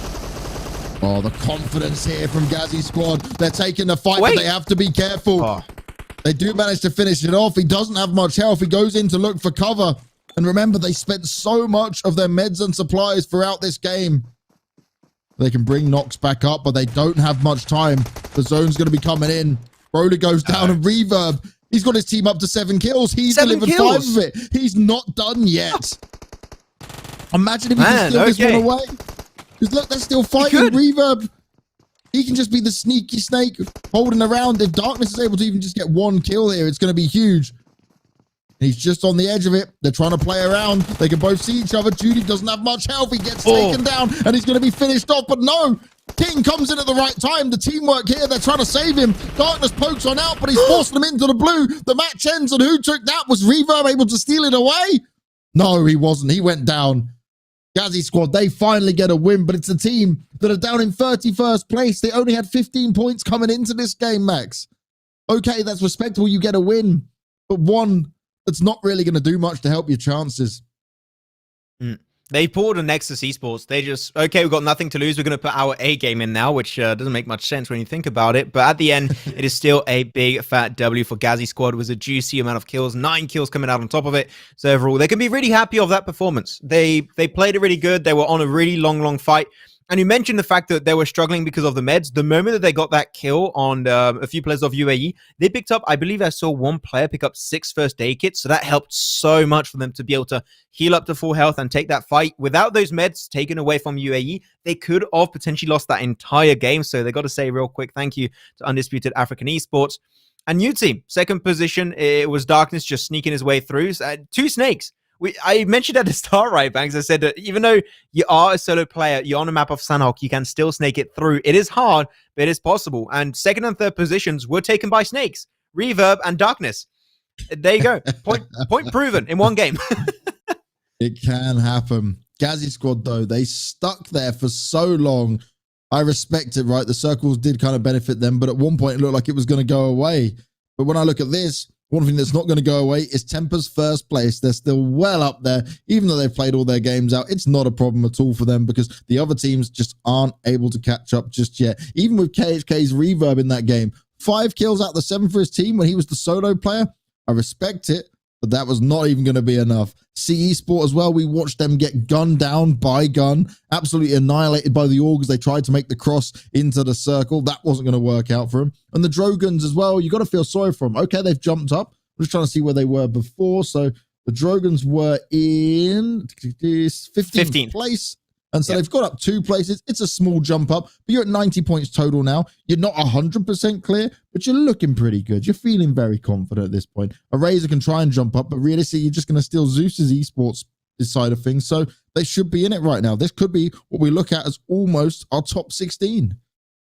Yeah, the point threshold we mentioned was around 85. Seems like it's going to be a little bit higher towards actually the 90-point threshold for that top 16. So seemed like Zeus, once again, they're getting closed upon very heavily. But this time, I thought it was going to be another team like maybe Alpha Pack, but no, it's going to be actually a new team that are slowly crawling their way up there. Razor Crew also just dropped out. So they're in 17th position currently. So it is a lot of back and forth, and there's so much competition in this lobby currently. So I'm really stressed out for all of these teams because I know what their mentality must be like. They must be hella stressed out, and things are getting really scary as time goes by. So I think it's good for us to check out the second page and see exactly what we're dealing with here. As Racer Crew, as I just said, they're 17th. Not far away from making it back in top 16, but they can't afford one bad game. One bad game, and it's going to be down to them having to take a top 3 for the final game. And when you are forcing such a good result from a final game, sure, it can happen. And it was showed yesterday by Blackjack Esports. But Eraser Crew, they do not want to have to deal with that. 2 decent games, and you should be good. Same for new teams. 2 decent games, and that we're good. But these 2 teams are also competing with each other. So, you got so many things to keep into account. If these teams are doing what I expect them to do, which is count their points every single game, check the overall rankings, because they can get them updated on the Discord every few minutes, and they know exactly what the standings will look like.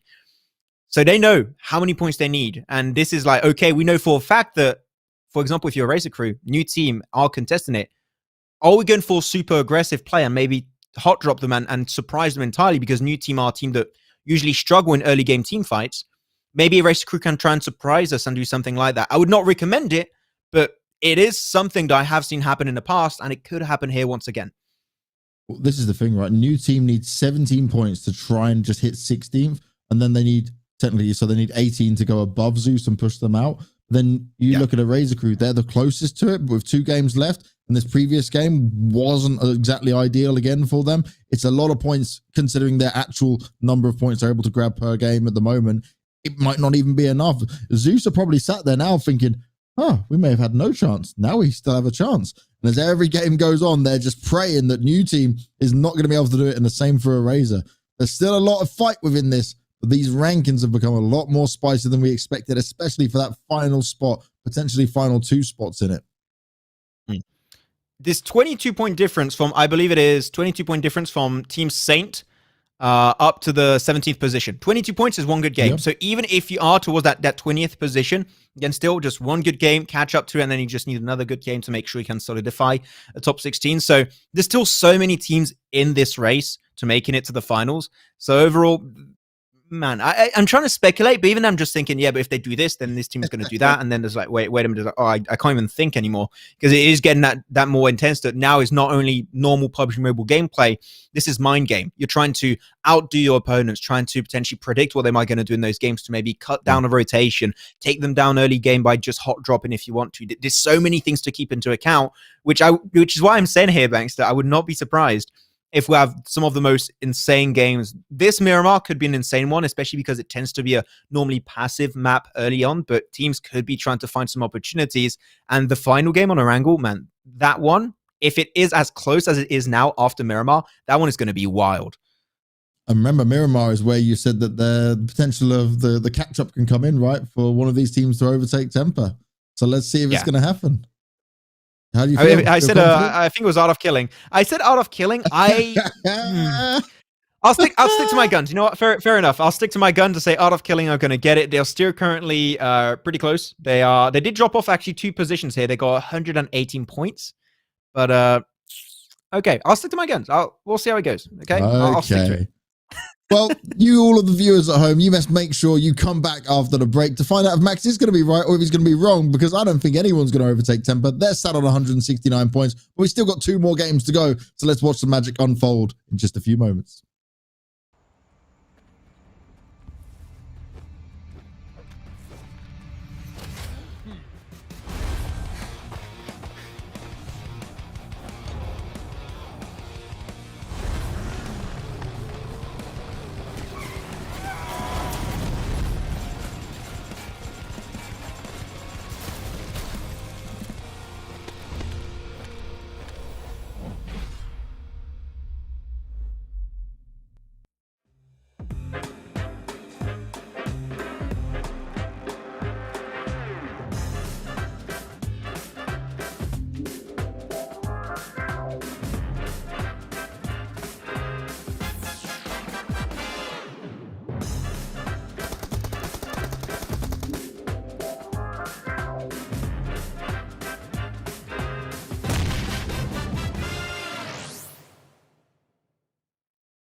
We're going into the third game of today, and there is just 2 more left for this group stage. It is do or die for some of these teams, and it's time for other teams to ride on high because they're just grabbing points for the sake of it, Max. They're just saying, I'll take this point, I'll take this spot, I'll make myself look better here. And then some of the other teams are like, no, please, let me have a point. Please, can I grab one? I'll take anything. At this point, you may as well just be starting shooting in the dark, try and grab any points you can find. That's definitely the case, but I want to go back to the point we were actually mentioning during the break here, where we were off air. You mentioned that game of Sanhok was it was a slow one, and I fully agree with that point you just said, because that game of Sanhok felt like a Miramar game early game. It felt like phase 1 of Miramar. That entire time, it was every team was just like, we don't want to go for it. We know that we're potentially not going to qualify. It's super close, and then you had, what was it? I think it's just like up and down all the time. Was that another snake? No, I'm not doing a snake this time. I'm doing like a slow roller coaster, as it builds up, and then it gets to eventually to the very top, and then the very ending was just like, boom, all the teams are dead. I was trying to get that because at one point we were, I think it was phase 5, where we had still 10, 11 teams alive, which isn't normally something that happens too often. Normally around phase 5, you would have maybe 6, 7 teams, or like 10, 11 teams still alive at that stage. Really shows that, just like I said, the roller coaster gets up there, and the moment the circle shifts and the blue zone starts closing around you, boom, all the fight breaks out. And the moment the fights broke out, it took maybe 45 seconds for the game to end abruptly at that. So it does end to be a little bit weird one. But you know what? Sanhok, we had our jungle quota for the day. We're done with that one. Now we're going into Miramar, which is going to be a map heavily focused around rotations. And I'm really intrigued. Once again, Banks, I asked this question, that are we going to see some teams try and play mind games? Maybe a little bit, they know a team drops here. If the circle goes over there, that's going to be their main rotation path. Maybe try and contest it. I think we could be seeing some interesting run of events, but the real wild game is going to be game 4, where it's going to be do or die for a lot of these teams trying to make it last second in top 16. So these 2 last games, we know they're going to be interesting for sure. And I can't wait to see, because Miramar games especially have been delivering. We had some top of the mountain finishes on Crater Fields. We had some weird finishes over to the eastern coastline, almost the islands, not quite, but we almost got there. And I bet everything. I bet everything on this game, because I said Art of Killing, we're going to win this one. I rechecked the point. I calculated. I tried at least, and I realized that it actually maybe isn't possible to catch up in number 1. But I'm going to keep to my gun, saying that they can win this game. Okay, number 1, I think, is a little bit too far. I'll let you have that. But they can take the win. Okay, there you go. Thank you, Banks. Thank you. See, I'm allowing you to escape what you said in the first place. So you failed the first part, but we'll give you a second try, And we'll let you have a runners-up medal if you can get it done, mate. Or if they can get it done, more as it be. How bad would you feel, though, if we got an island circle for this one? Like, games that are this important, so you're the difference, right? At the beginning, you said you want the normal circles to see how teams play. That's as a commentator, we enjoy that, right? I enjoy the madness at the beginning, to see them struggle, to see them frustrated and flustered. But now we get to these last 4 games. We should ask PUBG Mobile if they can just make these 100% normal circles, not too wild. Like, make this a little bit better for these guys, because on these games where everything matters the most, I think they deserve a normal circle, because it's like they're already stressed, they're already pressured, and then we want to add horrible circles on top. Oh no, poor guys, they don't want that. They want to be able to at least have a nicer ride towards the end. So what you're asking is for PUBG Mobile team to make the button a reality. Is that what you're trying to say? Please. Actually have control. Yes. All the time. So it's a bug. It's a bug. No, it's a feature. Okay, it's got a purpose actually. So, but that would be interesting actually. For like, you got games a little bit calm, just like, hey, I want to tease these players a little bit. Here we go, island finish. There you go, or castle finish if you have a Kendi, which we'll never get again. Maybe one day. Don't know. Still waiting. Man, I mean, I'm expecting the day that Vikendi comes back in competitive is going to be for Vikendi 2.0. Just like on PC, we're going to have a train, and it's going to be glorious. I was a big fan of Thomas the Tank Engine when I was like 5, so I'm going to go back to my childhood roots. It's going to be great. That's a 9. Now that's a 9, man. Your impressions are on point. I got to say, they're great. Well, I'm going to melt your snow, and I'm going to take us into the desert. I'm going to take us into the hot sands of Miramar, where these guys are going to be fighting across, and we'll watch the plane go, and we'll see what we're going to get early on and where these teams will go, because it is do or die. This is what it all comes down to for these teams left in it. Whatever points they can grab now, it is oh so vital. And okay, we get a more easternly plane, but overall, it's not too bad on a map of this size. They can make it work. Yeah, especially if you want to make it pretty easy on yourself. You got these big roads, these big access towards La Cabrera, San Martin, Los Leones too. You can easily pick up a car and go straight on over to the Western time. And usually, when you have to go for a very long drop, from time to time, what happens is you're still in the air and the phase 1 circle pops. So you can actually be, okay, if you're fast enough, you can react to it and go the other way if needed. So especially the teams that tend to drop on the remaining 20%, 30% of the plane path axis can have the opportunity of doing so, which is going to be interesting. But so you remember what I said about teams trying to maybe shatter the dreams of others? You remember that?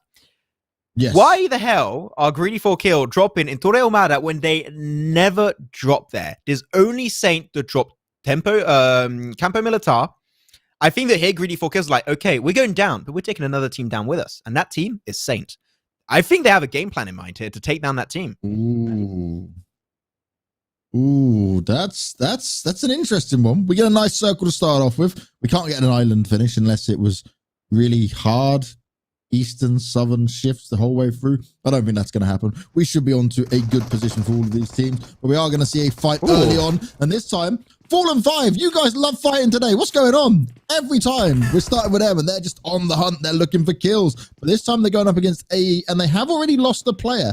Hamzy didn't quite turn the corner, but there was some action going down near him. Oh no, it didn't work. I thought we were going to see some magic happen again, but it's not. Hamzy comes and finds him, stops him from even having a chance of fighting this one out. And the Fallen 5, well, they don't want to be the ones falling this time around because AE are being overrun and completely gunned down.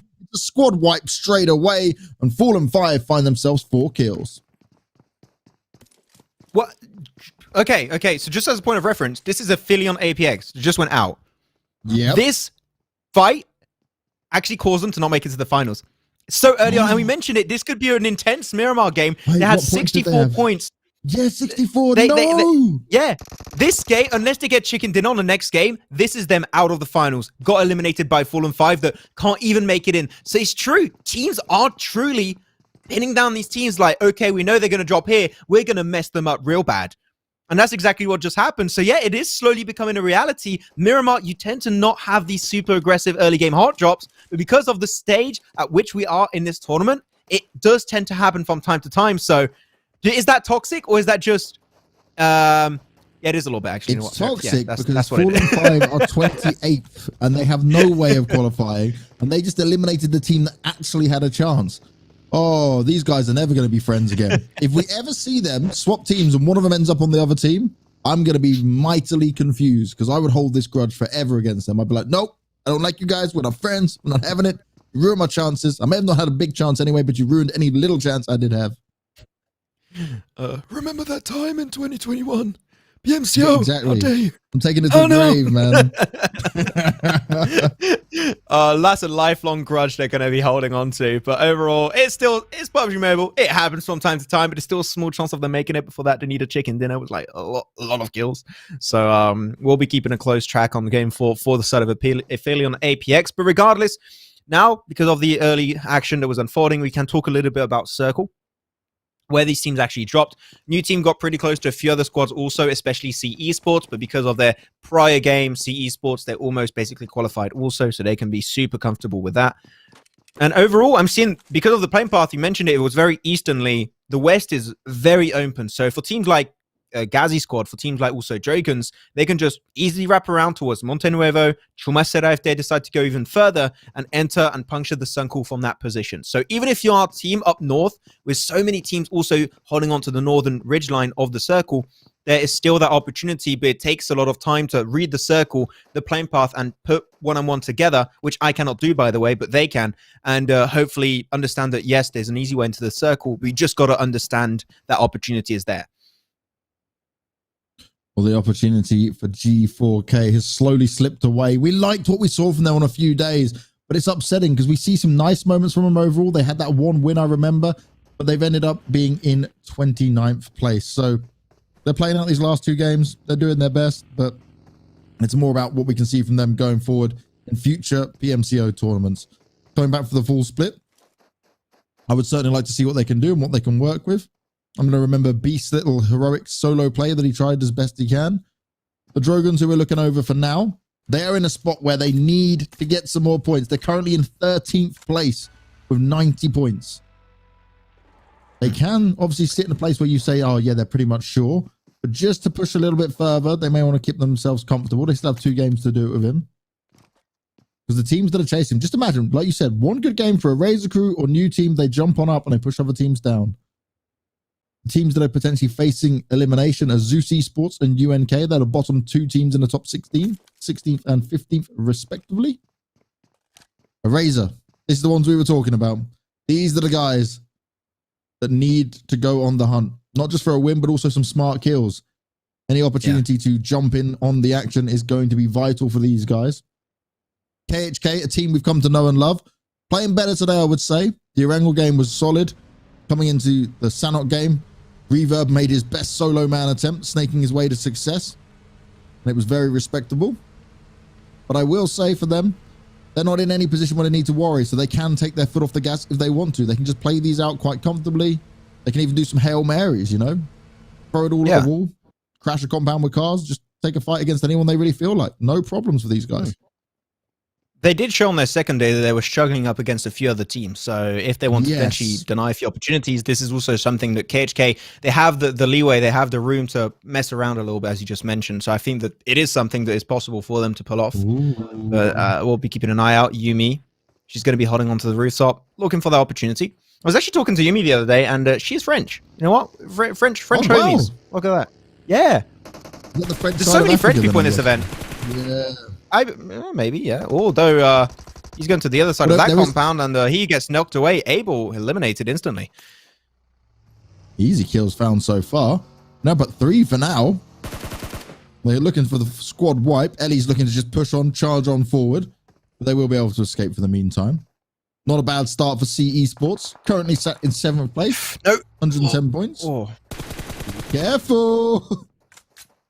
But yeah, what you were saying there about Yumi, if she speaks French, I know there is a portion of Africa that speaks French. It is even in a native tongue. So that might be where she's from. It's part of the 2,000 to 3,000 language spoken in Africa. Hey, if you haven't forgotten, don't miss episode 5 of yesterday. I need to find some knowledge bombs. I actually haven't got anything prepared for today. Oh no, I got to prepare something for last game.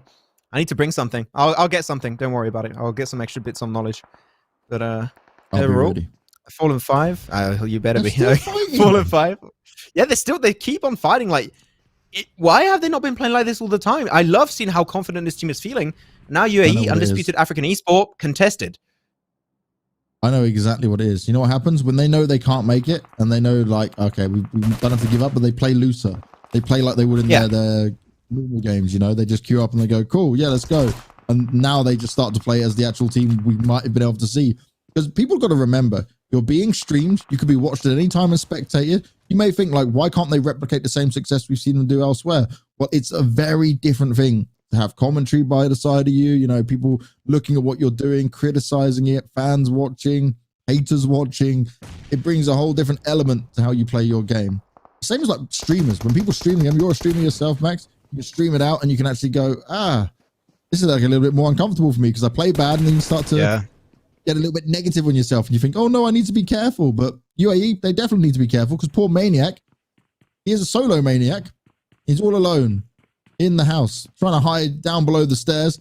2-player push coming on through. AOK playing it in the numbers advantage, playing as a team. The spray down's going to come on in. They easily eliminate him. The UAE are down and out of it. But undisputed African esports, they're another team that don't need to worry. 8th place at the moment. 109 points for these guys. But they probably would have liked a few more points if possible, but it won't be in this game. Interesting, Nate. Hamzy, he forgot what is a roof? I do not know what a roof is. And just bouncing it off. But I love that push from Samuka and Mestre. You can 100% know and act out what was happening in that voice chat. They're like, okay, ready? 3, 2, 1, push. Just go for it at the exact same time and get Maniac. So overall, there's some good shot calling, good communication and synergy. It was executed. Grenade from Falcon. Hey, pretty close, but not close enough. But I'm still surprised that leader of Art of Killing is super far out of position. From him not being able to regroup, I believe that means that he doesn't have a car. And he doesn't want to have to do that by foot. So far, that means they're in a 2v3 versus Fallen 5. And they have to win it to potentially like, oh no, leader's got a car. Why was he all there for all that time when they were taking a fight versus Maniac? But you know what? He makes it back. That's the first thing. That's great. But there you go. I was about to say the circle. I'd love to know where it's shifted as we did go towards phase 2. Did move away from the water, back up north. And all of the teams, I mentioned this actually, Banks, that the West was so open because of that plane path and also of how the circle popped. so many teams saw that opportunity, like Dragons and Gazzy squad. This is great. I love it. Great shot calling. You know what I love? I love to see this version of Fallen 5. They've only lost Alpha so far, but they've grabbed themselves 5 kills. Going up against AOK is a bit of a different kettle of fish. They're certainly not an easy team to go up against here. But Art of Killing Esports is the team that you wanted to see try and get a win here. Can they do it with just 3 alive for the rest of the game? Can they try and make it possible? Maybe. I want to go back to what I just said. I've always had an issue with the saying kettle of fish, because aren't fishes supposed to be in aquariums? Now that is something. That is food for thought. There you go. I don't know. It's weird. It's a weird saying. It's just me. No, it's not just me. You're not speaking. I feel judged. I don't know, mate. I don't have an answer on that one. There you go. I got him. I got him, boys. You can see my face. I'm mightily confused. I'm also confused by that. What, F5, come on. Fallen 5, you were doing so well. It was all looking good. I don't know what that was. That was like the thing is, okay, if you're doing that, the other 2 should have tried to escape the other way. But instead, he's just died and you're still in the same positions, guys. Oh, no. It's all falling apart for him. They did have a hard game, though, right? They've been fighting from the very beginning. They overwhelmed one team already. They didn't stop. They continued to get some knocks onto the AOK squad. When we talk about squads, you can see Gazzy squad taking their rotation in the distance. Oh, Falcon, you got to be careful as well, buddy. Oh, he's no. Going. He's doing gaming. it. He doesn't care. He's got full confidence. He's running after the cars. He's taking shots. He believes he can get something done. The Mini 14 comes out and he's going to... Oh, King took some damage. Didn't get finished off. Falcon's really just all in. Like completely all in. Where's Hamzy now? Hamzy, back him up. Look after your mate. Do you know what? There's Fallen 5. Where were these? Where was this entertainment the last few days? You could have brought this from the start to finish for us. I love it. Falcons took all these shots at Gazzy squad, left King out in the open on his own, and now they're just going to go and join back up with Hamzy and get the hell out of there. Oh, love how Nox is just, I am speed. Ending. Do we get a Los Leones or La Bandita? It could be La Bandita also. It could go back up north or west. And if it goes west, this is not fun because it's a hilltop with a lot of valleys, which is not great to play into without too many compounds available at hand. But here, AOK, they understand, okay, Fallen 5, they were taking that 5 versus Gazzy squad. They're not able to fully gatekeep us. So we're just going to move away from this area, which I think is great. They've still got a 3-man team. That should be fine. As there you go, they're rotating with a UMP. Not really great at that range. I'm not sure what his secondary weapon is. I see on the side, I believe that is a sniper, if I'm not mistaken. It is moving pretty quick. But I would have gone for that instead. But you know what? AOK are going to be indeed AOK as they move away from that one. Wrap around down south. There are not too many teams, but that means if they're moving this in this rotation, that means they're going straight for Los Leones, which I think is a risky move because the odds of the circle not going in Los Leones are pretty big. But they're still going to commit to it. So at the end, it could be worthwhile, but the odds of that happening are, I would say, pretty slim. Well, let's see how slim those odds are going to be. We've had a very interesting Miramar. We said about Sanhok was slow and didn't make sense. Well, Miramar's gone really fast and doesn't make sense because it was teams we didn't expect to be fighting like this. Yeah, it's quite, they're playing in a different way. Everything's all changing. We're living in the upside down. And Hamzy, he's still chilling. He's still sat above. He's miles away from Falcon as well. Not a big fan of that, especially when you're just 2 players left alive. Gazzy squad is certainly on the hunt because they were shot at by the Fallen 5. We've spent so much time on this side of the map already. Still 46 players alive, though. Just 13 teams up in it. Oh, King, can you do some big damage? Can you snipe yourself some kills away? G4K. Pretty 4 kills also. Yeah, G4K. They're on the mountaintop so far with Fallen 5. They're just going to be scouting slowly, which is great. But yeah, they can definitely hear the cars, and he's going to be getting up there. Romeo scouting on up. Has himself a DM. Oh, wait. I think another misclick. That is definitely attracting a lot of attention that I do not think he wants. As Fallen 5, they're going to be taking that fight over the hilltops. In the spot where grenades would be super easy to throw. And as I say that, Romeo, that was not cooked. Could have cooked it a little bit more. He chucks it regardless towards the car. Might get some lucky damage. Unfortunately, that is not going to be the case. And they're just going to move back. I think that grenade was just to allow them to move back and deny the peak from Fallen 5. Ooh, as they are very... Oh, it goes for it! Okay, the north of Los Leones, there's a huge plateau. Whichever team gets on top of that first, would be in such a good position. Pain are super close. I would love to see that coming out from them. Yeah, surely they just send for it now. They just go straight up there. Yeah. And they take control. This is the easiest position they can take of their lives. Oh, that's huge. Where are they sat in the points at the moment? Pain are 23rd. They got 62 points. So they can still make it, but they need big games. Huge. Yeah. Imagine if they get 20 points here. That's legit. And then they need to do semi-okay on a wrangle to be fine. We've got to keep an eye on that. That's a big storyline for this game. They've got the position. Now they can fight a bit for it. Still plenty of players alive for them to go up against. But everyone's going to start to rotate on in. Oh, they're going to They already moved towards them. Oh, no. Yeah. They made it, but Eraser Crew are actually... Wait, no, is that Eraser Crew? I think it is. It's a little bit too small for me. I think it is Eraser Crew and Pain actually getting really close. I think they're going to contest each other, which is big because those are two teams trying to fight for top 16. So this storyline just got even twice as more interesting because Eraser Crew are getting involved. So things are getting slicey and dicey. But the Northwest, we got 4-5 teams rotating in without any information. Things are going to get real dicey. Now, a team that does not take their foot off the gas is CE Sports. They already made it. They've got plenty of points to play with, and they're up at 4 kills in this game already. I don't know if they're going to be done anytime soon, but they need to be careful in that car. The Gazzy squad, final 2 players, are out towards it. They're a little bit late to the party and able to take the shots at it, so they will nicely join up with the rest of their teammates there. The Drogans have managed to get the knock onto Falcon. They will straight away finish him off, and Hamzi's gone as well. That's them done and dusted. Oh, the jump out! I respect it. Gun, Plaza. He's a capable player, but he's now very low on health. Looks like a nade went out, and Gazzy squad will try and avoid it for now. Oh, more shots coming out, though. They forgot about C. You can't forget about C. You've got Gun on one side, C on the other, and Gazzy squad, they're facing elimination. And Pain, a team that they can actually shoot from there. Pain can shoot from the plateau. This is big, actually. Oh, they actually got the exact plateau I was mentioning. That's great. So they went for it. Now they can pick up lots of kills if they want to. Good eyes on you, Max. And good nades on Gun once again. Oh, that is just unlucky. The Gazzy squad have gone down. They got obliterated, sandwiched between 2 teams. You hate to see it, but you love it if you're on the other side of it. Have you seen Nerf me in the kill feed? Oh, you seen this guy? He's gaming. He's really going for it. This guy with the DMR, he just pops the hell off every single time. Especially Nerf me when you put him on a map like this.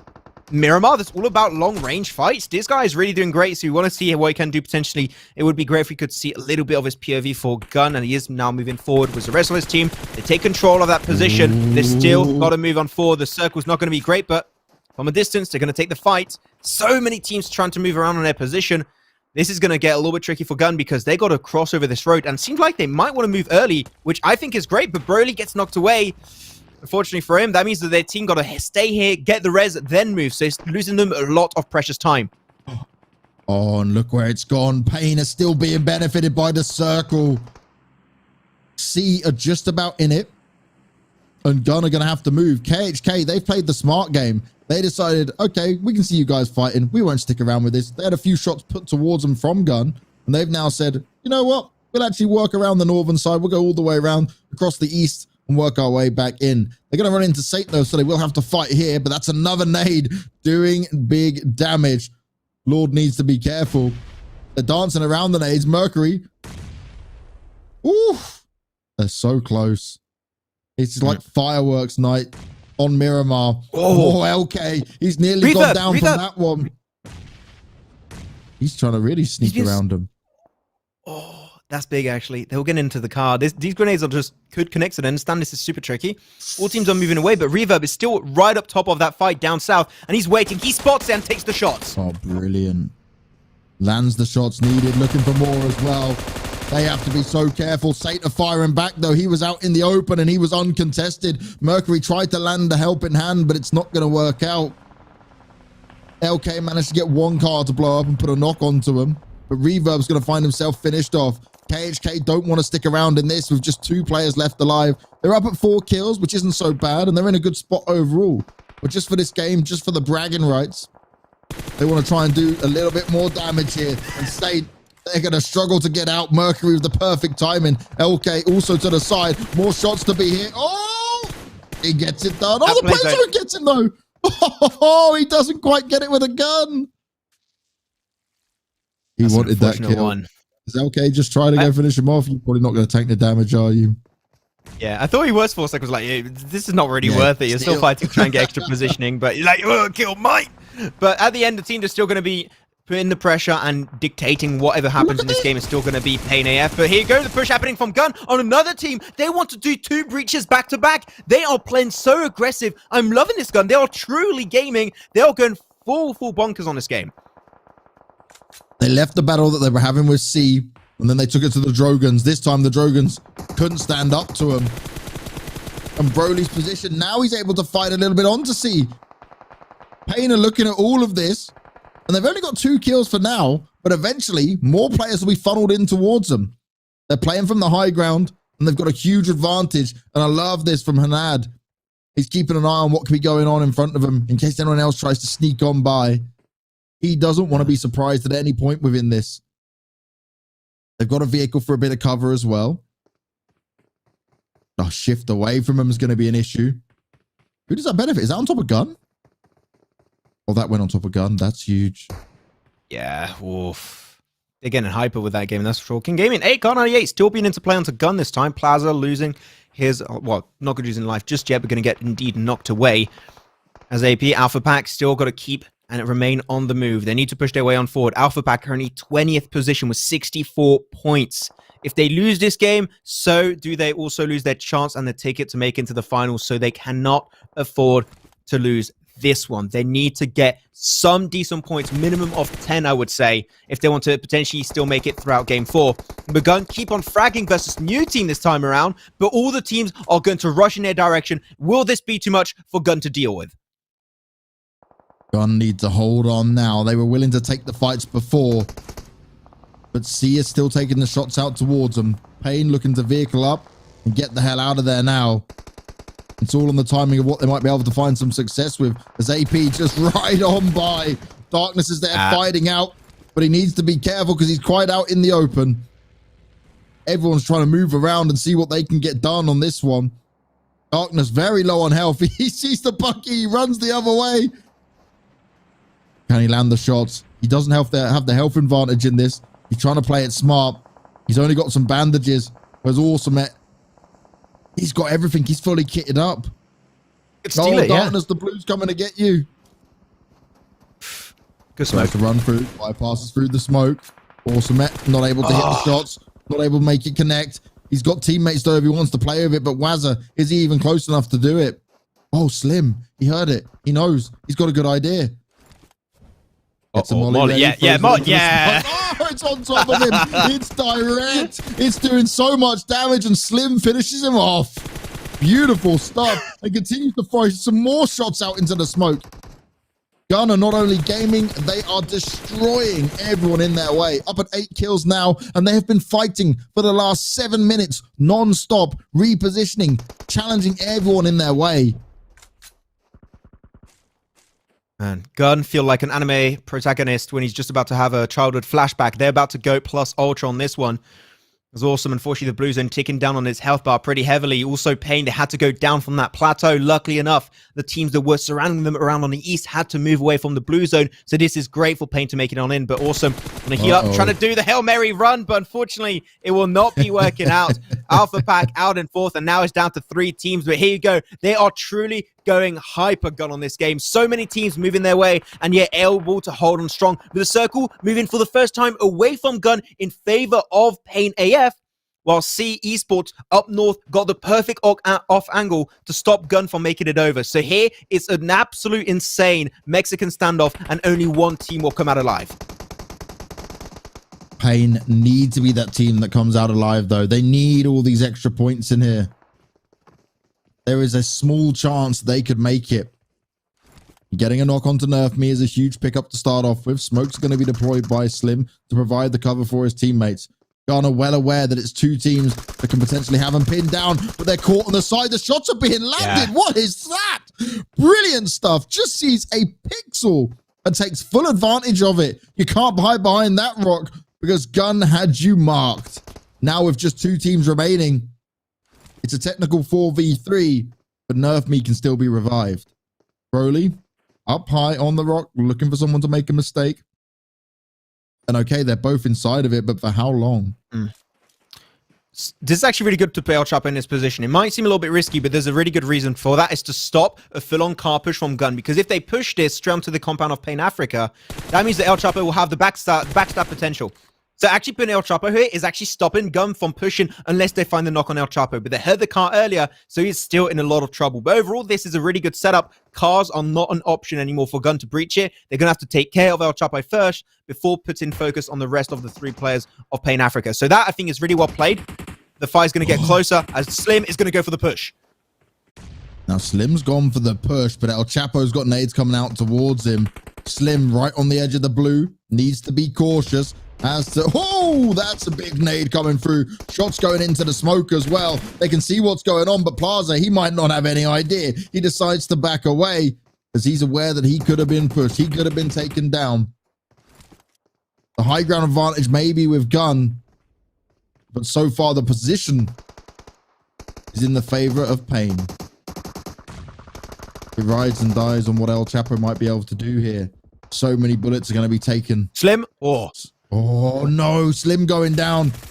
They can't finish him off. Beast trying as best he can, but again, when you're fighting from that low ground, you don't have such a vantage point to take the shots from.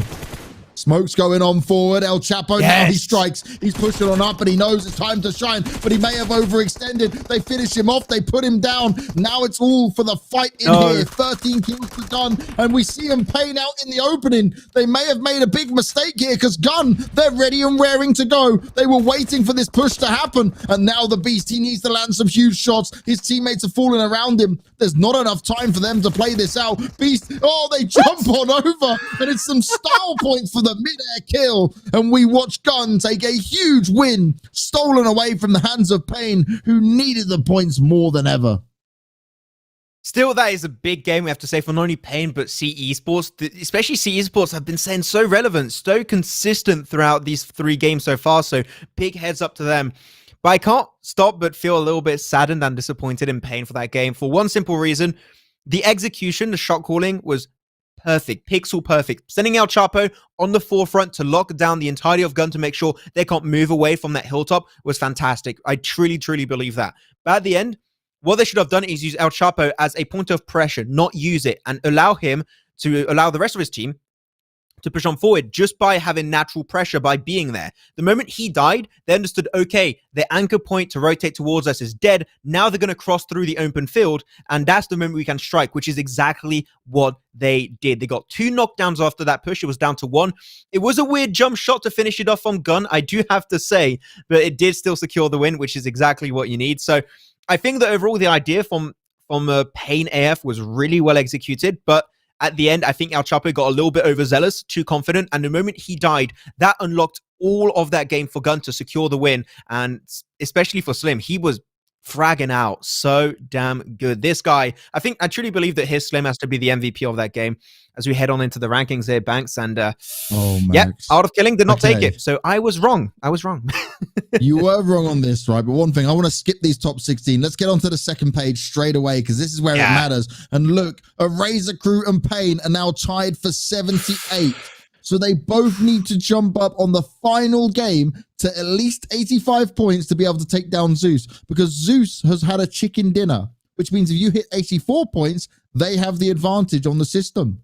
So it all comes down to this last game. Both Razor and Pain have a shot at it. It doesn't mean that Alpha or New Team don't have a chance, but they just have a harder way to get it done. In that game we just saw, like you mentioned, Pain were able to get 16 points, but only 4 from kill points. This game, they need to change things up if they want to make that happen, because the Razor Crew, we've been saying for now 3 games, you're so close, you're so close. In that time, they've only grabbed 4 points. That's not enough. At least with Pain, they brought their A game. We got so many teams to look out for this game. Saint, I'm going to say right here, they need a win. Phil and APX, I'm going to say also second position or a win. A win would be a lot easier just to make up for the lack of kills if there is one. And now he's down to, you got all the teams are fighting for that position. If Razor Crew, Pain AF, Alpha Pack, yes. New team. We're all going to look out for those 4 teams specifically as to how they do in that game. Because 7 points for Racer Crew or Pain AF, 8 points to make sure in case you are on an equal position to overtake. Zeus is what you need. But man, the next game that was already a mental game of Miramar, by the way. We had some fights happening in the first 30 seconds, which usually doesn't happen. But we have a few things on lock-in that we did mention could happen. Teams that are for sure not qualifying, trying to shatter the dream of others, which did happen there twice, by the way. And now we're coming into this one where this is going to be all the teams just stressed out. And I believe that we're going to have a pack of teams that are trying to qualify playing hyper passive, and you're going to have hunters in that game. The teams up top and the teams down below. If you're in the middle, everyone is going to be chasing and hunting you down.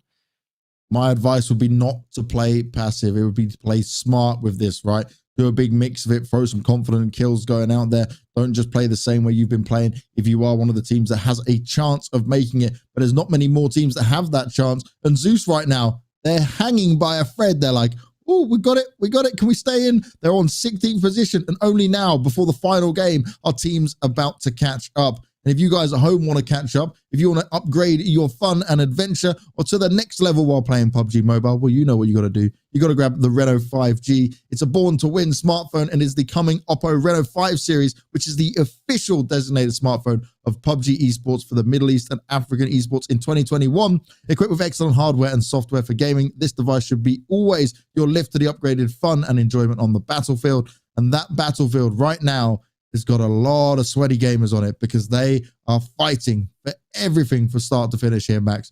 I did not expect that to happen in that game for Pain. I expect them to get a fair amount, few more kills, and potentially being able to overtake it. Instead, they let a golden opportunity slip away by being a bit too passive, like you mentioned. Exactly. It was just an unfortunate little misplay that happened, which, you know, can happen from time to time under pressure. But at the end, they still secured themselves a point because even though Pain did not take the win, they gave themselves a chance. That game gave themselves a chance that now it's all down to this final game. So truly, you're going to have, just as you said, Zeus, they must be stressing out. They got a book right next to them, was like just a team name, and they're just, okay, this team died, tick. This team died, tick. This team died, tick. Just every single time they see them dying to the kill feed. So they're going to pay heavy attention to what's happening in this game, especially to the kill feed.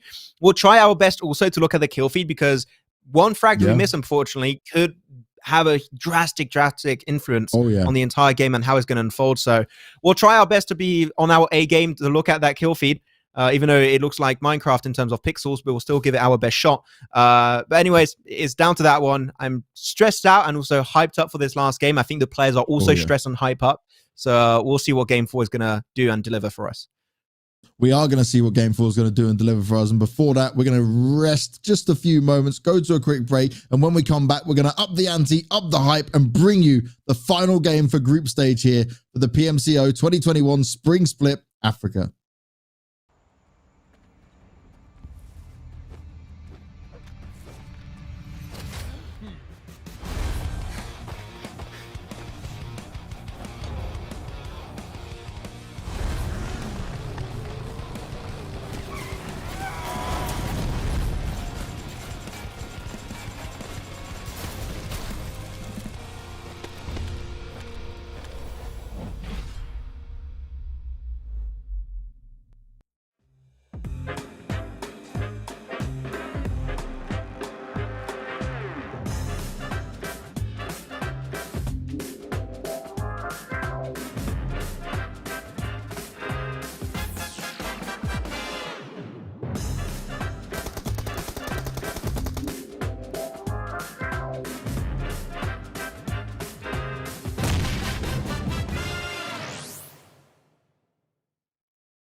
We are back for one final time and one final game here at the PMCO for the African region. It is the spring split, it is the group stage, and it all comes down to this. Yesterday, we saw our two opening groups that were left to take down as many points as they could. And now it's down to one final game for the remaining groups we have here to see what they can deliver. And honestly, Max, it is close. It is so close. I'm just going to look over to this point score. Razor Crew can definitely make it. Pain could make it. Alpha Pack and New Team could with an incredible game, but they need a hell of a jump up if they want to try and make that happen. It is right to the wire. It is what we love to see in PUBG, and it could come down just to one kill. Zeus are sat there with their fingers crossed, their toes crossed, their hairs crossed. I don't know, everything they could possibly cross to try and make this happen. Yeah, I guess I think that's physically possible. At the end, I think there's a lot of things you can cross, but every hair, my beard hair, you know, just this way. Does that work? I don't know. Damn.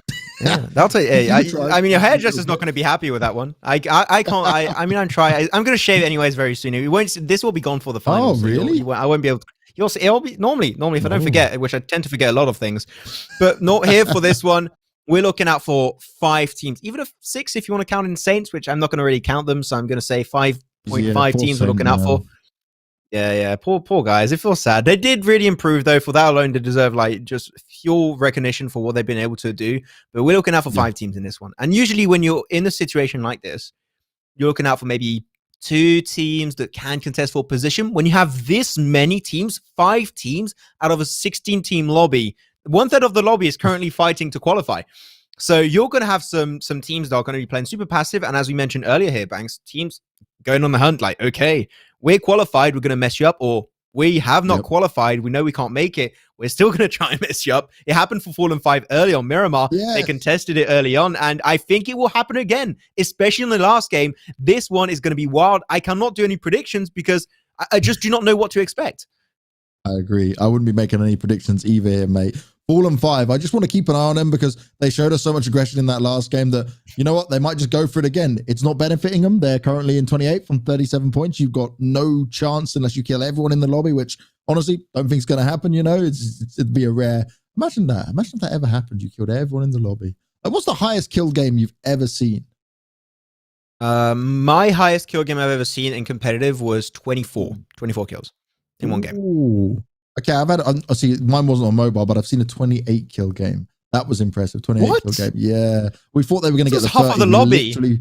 We thought they were going to get the 30. It was insane. It was madness. It was a super bad circle, though. It was all the way down to Millie Base, all the way down to the bottom. They landed on Millie Base, and they gate kept from the beginning, and it was next level. It was next level. But I don't think we're going to see that, right? It'd be almost impossible to watch that go down. But we are on a wrangle one more time, and it is do or die for all these teams. I just want to say a big shout out to everyone that is kicking it with us, watching across all the streams. The African region have got their own PMCO slot. It has been impressive. Me and Max have been pleasantly surprised by so many of the players and teams within this, that when we get to playoffs, Max, I cannot wait to get into the action. I'm so excited for that. And I just want to know what final teams we're going to have here. And we're just a minute away from getting us into the action. And I know I'm going to make a prediction with this.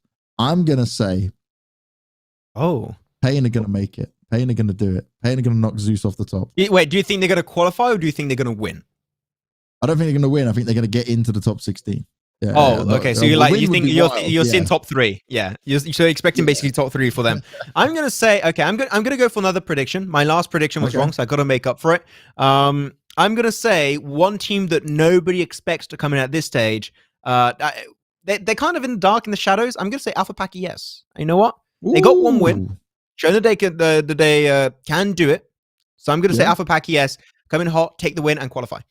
So there you go. Okay, that's my prediction. There you go. We've put our money where our mouths is. We're going to have to see if it does go down like this. It has been a funny day because the Sanok game didn't make much sense. It was really slow. It was crazy how it all ended. The Miramar game we just had then, it was Pain fighting and working their way up, where if they hadn't got that, there would be literally no chance for them at all. And okay, at the end, it didn't go their way. They didn't play it so well, but like they were fighting from the low ground, right? They went for the charge. They got that knock. It was El Chapo sticking around, trying to make them bob and weave around him, but it wasn't going to be going in their favor for that game. I'm just happy to be here. The last game is always so much fun. Not if you're one of the teams that are watching who potentially Zeus right now. Zeus, hello, if you're out there. I feel sorry for you guys being in this situation. I would not want to be you guys at all. If you are there, I wish you the best of luck. I'm not like I want to see you guys get eliminated, but maybe we should have grabbed a couple more extra points there, because now you're in the spot where you're sat there going, I don't know what's going to happen. Zeus were actually the hope of Mongolia. So they were the hope of Mongolia. They made it until the very final stages, coming into that one. So maybe the hope of Africa too, if they make it on through. But the thing is, and we're talking about what's happening here. We're very short-sighted for this game, at least. We're just talking of the teams making it through the group stage, going into the finals. These are teams that struggled initially, okay? And they cannot afford to have a bad start into the finals, because I haven't checked yet. We'll have that information for sure going into the second stage of this event, into the finals. We do not know as of right now, I believe, how many PMPL slots are available for the African region. And that is very stressful. So because they could, some regions are allocated a lot more slots than other regions. And Africa, because it is a newer region, I would expect that compared, for example, to MENA, they might have a spot or two less. So we'll try and get that information as soon as possible for the finals of this PMCO. But if there's only 2 slots, then that thing is that you're going to have to make it top 2. And teams are currently fighting for top 16. They need to be on their A game to make it in those top positions. So if you make it into the finals, that's good. Perfecto. Top 16 of your region. Clap, clap. GG, well play. But now you're looking further into the future. You're aiming top 5 minimum to make into the PMPLs. And that only the elite of the African region will make it. So if you've improved through the group stage, that's great. But you've got to keep on working during those 3 days of break. You said that's a break. I'm not going to call it a break. That's a training opportunity. You better keep working and make it up there. If you stop working, other teams are going to overtake you. And those chances of making it in PMPL are going to dwindle away in the shadows around the horizon. And you'll never see it again. So it's a position where you are looking very far in the future. But right now, still, we're focused on making it into the finals. After they know they make it into the finals, then they can focus on those PMPL spots. And that's definitely something to consider, right? They get 3 days off, Monday, Tuesday, Wednesday, then we're back for 4 days of playoff stage fights here with just the 16 teams playing against each other every single day. So right now, you need to make sure that when you're on these days off, it's days off from tournament play, you need to be not only preparing, but also looking at your own game style, looking at maybe a secondary drop spot across multiple positions, multiple maps, to make sure that you have a secondary choice if you're not able to take what you want. Remember, you may be dropping on top of each other on the first or second game. Maybe you just straight away say, actually, no, we see there's an opening here. They look down the list, right? They see where all the 16 are, and they'll say, okay, now actually, we're going to take this spot instead. That could be a smarter decision. Maybe you have to learn it a little bit better, but you've got the time to do that now. It is time for us to get into the game. It is time for us to fly on into a wrangle for the final time here in the group stage. It's B and C going head-to-head against each other one final time for the African region. It is the last group stage match, and it is what we love to see, which is a beautiful plane giving us a fairly semi-good. I like this. Would you like it? Are you a fan of this or not? It starts pretty good up north, but it tends to go a little bit towards Novo / Melter Power, which if you are a team that likes to drop Primorsk, we did see a few teams like to drop there. It could get a little bit maybe hard to make it to that position, but overall, by this time, even if you have a hard playing path, we've seen some teams go for secondary drops, so you should always try and have a secondary drop location on the opposite side of the map of your own drop location. That's how I would recommend to choose those drop locations. So for example, if you like to drop in Primorsk, your secondary drop positions should be, for example, Lipovka, Stolber, or Kameshki to make up for a plane path that's on the opposite side of the map. So here, for example, this could be great for a few of those teams. Regardless, we're coming into this one. I just want to set the scene a little bit. Say which team we're looking out for the viewers at home to know what teams you must be looking out for in the kill feed. That's going to be Eraser Crew, Pain AF, Alpha Pack ES, and New Team from 17th to 20th position, respectively. Also, in that, you can add Aphelion APX. Saint, also, if they do win, they 100%, their win condition is to take the win to make it into the finals, and even then, it's not sure. But those are all the teams we're looking out for today. As Phase 1 shows its head, it's going to be Northern. A lot of teams already in there, so that's great. But the East is where things could get tricky. So I'm expecting to see maybe a few teams rotate around Stolber. And oh my God, 3 teams in apartments? Already? Okay, I'm loving this. What? And of course, Fallen 5, they're in the action. We're seeing shotgun plays. They're just being run and gun. Easy kills find, and G4K once again bullied by the Fallen 5. Also, they've got Erasers on top of them. And Erasers need to be careful here, mate. Look how many teams are around them.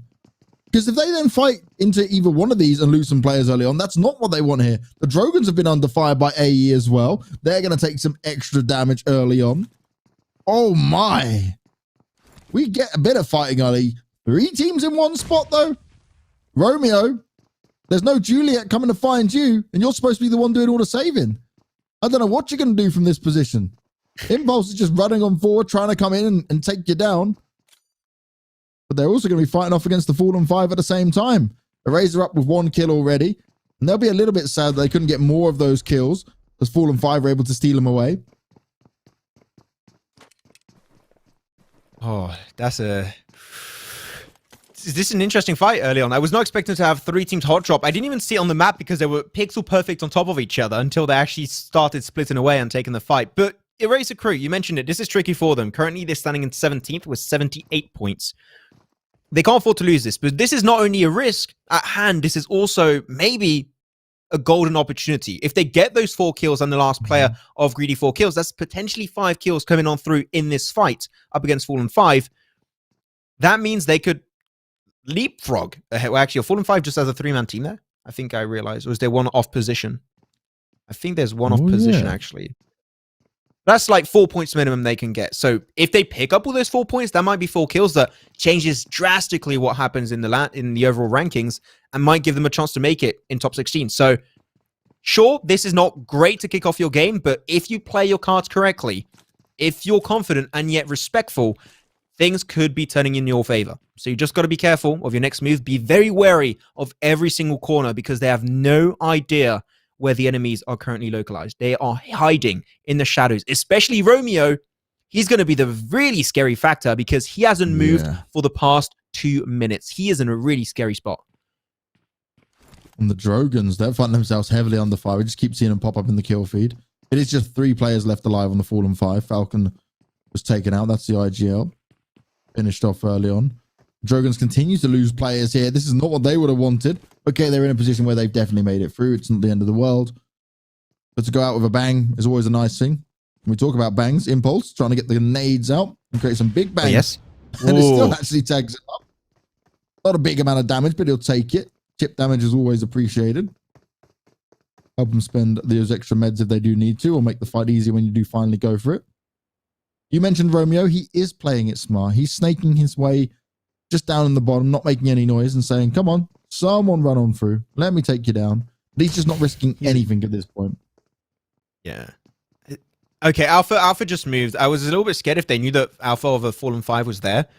Because I was seeing Hamzi and Tezuka moving around, and I thought they were trying to bring the attention their way. But Alpha, the moment he brought it attention to his position. So now they realize we're pinned. We do not know how many players on both sides. Is it the same team? Is it 2 different teams? Because we had some fighting happening early game. They do not know. So they're in a position where they're literally smoked out, but in the mind, they have no idea what's around the corner. As talking about smokes, they're going to get popped up, denying visibility down below, but the rooftop is your main issue for Fallen 5, so they can't really allow to cross on over just yet. They're going to give it a shot. Alpha actually able to join up on the position of Rise, and the shots are finally going to get exchanged here, Banks. Is it going to equal them getting more kills? Alpha needs to be careful. Rise doesn't have as much help as he would want near him, especially you mentioned Impulse position is good up high. Now he's not able to defend it. That becomes problematic. G4K Romeo finally found. Thinks he goes down straight away. The fight's going on. And he's Rise. He's won it out. He's stayed strong. He's got Brad to back him up. Yes. Oh, they're just running all over him. Nice damage done. 4 kills found for Erasers. And that's exactly what these guys needed to kick them off. That now puts them into 82 points. 2 away from tying up with Zeus. But remember, they need 3 points to go ahead of them because they don't have the chicken dinner. 3 more points is all these guys need to find to try and qualify to the playoffs on Thursday. Man, they were sweating just like me doing 50 minutes of rowing machine. That was an intense one. But they still make it out, and that's exactly, as you said it, Banks, what they needed. That was the best outcome. Not only did they get 4 kills, but they remain alive as a 4-man squad, which is huge to also increase their odds of taking a chicken dinner. Here towards Chopsticks, that's going to be A-OK, a team that already we know for sure they qualified, but they're still looking for a good old fancy win, if possible, to go out with a bang as they're moving their way forward. Didn't have time to really check out the circle too heavily, but you are 50% closed up. As we're going to overlook that, Samuka. You're good. You're good. Don't worry. I can't say we've never done it right. You see the bush, you forget about a rock, and you just keep going forward. You're like, oh, damn it. Yeah, no one saw that. It's always when we're observing them, isn't it? It's always when we get to have a look at their screen. Now, Payne It's happened a lot, yeah. Yes, it does happen a lot, mate. It really, we've seemed to be like perfectly observing the moments they do not want to be seen on, you know? We may miss a few kills here and there, but when they make a big mess up like that, we're definitely always going to see it. Just have a little giggle and a laugh. It's the beauty of this game. It's what the fun we love to see. And Payne is a team that I mentioned, right, that I thought they're going to be able to have a chance to make it. Well, they need to make a big decision on how they're going to make it here, because they need to start fighting early on. They can't be going down super early, but they also need to take some fights. They need to take some space on the map. Otherwise, they're not going to have a hope in hell's chance. You reckon what? They need third place at least for some kills? For which team would that be, actually? For Payne. Yeah, Payne. Top 3 is cutting it close because you do have teams around you that are contesting for it too. If you want to separate yourself from the competition of the likes of Eraser Crew, Alpha Pack, New Team, then I think the second position is what you need. Because another team of that standing could get a second position and just barely overtake you. So if you want to be really safe, I would say second. Third is good, but you could get contested by teams around you, especially if a team like Eraser Crew is off to a fantastic start and already have 4 kills. So it's just whichever one you want to go for. Do you want to play it safe, or do you want to play it and increase your odds of actually making it in those top 16 spots? It really is down to nothing. That's the thing. It's so many things to take into account. You just do not know. You're like, okay, they need this many points, but what if this team secures this many points? Then this, and things get really tricky. And you can see just by how the teams are positioned here, everything is on the line. They're all centraled. They're all rotated super early, other than UAE and also Saint down below. But the circle over to the east towards Yasnaya, and the river is into play, a perfect 50% cut through the river, and that is unfortunately really hard for these teams. Reason why: if the circle has a hard shift north or north or south, and you're on the other side and you have to cross pressured by the blue, that is the worst thing that could ever happen to you in those kind of circles in PUBG Mobile. I hate it, mate. Imagine when it happens and you're the one having to cross. Just as you come up, you're like, okay, I'm across the water. All the shots come through and you're like, no, I don't want to be fighting at this point. Blue's pressing your back as well. We've seen it oh so many times. It's quite an often circle we find. KHK, well, no matter where they are in the standings, they don't need the kills, but they'll pick them all up. They'll continue to be fighting early on. This is what you love to see from these guys. But Gazzy Squad are going to fire back some of theirs. King, oh no, he might not be able to get out of there. Plenty of shots coming out towards him. But oh no, he falls. He drops too far, but he might be able to be revived by his teammates. KHK, though, need to try and grab Sully if it is possible. As AP, they would have heard the shots from across, and they may be able to take some shots to see this. KHK got a great spot within this circle, at least for now, but they've got to bide their time to see where the next shift is going to go, like we were just talking about. Good smoke from LK, actually, assisting his team to get that res back up and get healed up in good fashion, which I do like. King did get resed up also by his teammate, Dickens, so he's going to get himself in a good spot, but the shots are still getting exchanged. LK looking pretty confident. As you said here, they are already oh, no. Oh, damn, he scared me. When he got in that car, that was an easy shot for LK. But KHK, they're really chasing it down. Of course, they got nothing to lose. They're already qualified, but they are thirsty. They want them nutrients, that's for sure. But in the backside, another team is going on through, which is going to be team number 10. Jump shot. Oh, there we go. I wasn't sure how that was going to go for him. Reverb falling, shooting, trying to get the kill. Easily picks it up, and they're not able to escape because Sully got revived, and him and Reverb, they just went straight on the hunt. They were looking for the extra kills, and KHK, they've kept everyone away from their compound. They won't be fighting near them anytime soon. Yeah, they're going to be moving out. See, Esports Day, they were looking at that from afar like, what the hell is happening here? This is a fight that makes no sense really to happen. But during that time, Gun, this is actually, we just talked about this river in the circle and how you have to facilitate yourself crossing over potentially. Being in Rozhok in a position where Gun currently are is great because not only is it a good position to defend, it also allows you, which is one of the rare spots to allow you to do that, it allows you to scout over the river from a really good spot and see exactly what's happening up north. So they are scouting up there, preparing in case of an unfortunate northern cross. And if that happens, you got that little bridge that's northeast of Rozhok. You can easily cross on over. And I do believe that I saw a few cars ready to go for Gun at any time in this game. So Gun, they are making up for an eventuality in a world where the circle goes away from them, which could happen. So I think the Gun are definitely setting themselves up in a really good spot. But unfortunately for the teams around them, Gun don't need this game. And a lot of other teams do. So they would be super happy to have this. But unfortunately for them, Gun are the ones holding the reins. Max, you say Gun don't need this game. If they really want to go for first place in group stage, they are only 13 points away from overtaking. Sorry, 12 points away from overtaking Temper. Because they actually have more chicken dinners. They've had 3 so far. So if they get themselves 12 points here, they'll be able to overtake them. And the circle stays split still. So no one's making a decision just yet. Now, this is the real risk for these sets of teams, sorry. These teams now decide, do we want to go for the north or the south? Now, there's more landmass on the south. Maybe you prefer to go for that, but you just stick to your guns if you have a good position now and fight everyone else away. It's more contested down on the south for now, but there's more space to play with. Decision time for a lot of these teams because the next shift could decide it all. It could go onto the little river island. I don't know if there's a name for that one. I never use a name for it. I don't know if there's river one for PUBG PC either. Yeah, it could go there. Could eventually. But down south, you said there's a lot more mainland. So the odds are definitely going that way. It's about, I would say, 60% chance of it actually ending up down south towards Roshok. But still, you are unsure. It is a game with a little bit of RNG in play, so you've got to try and make up for it as much as possible.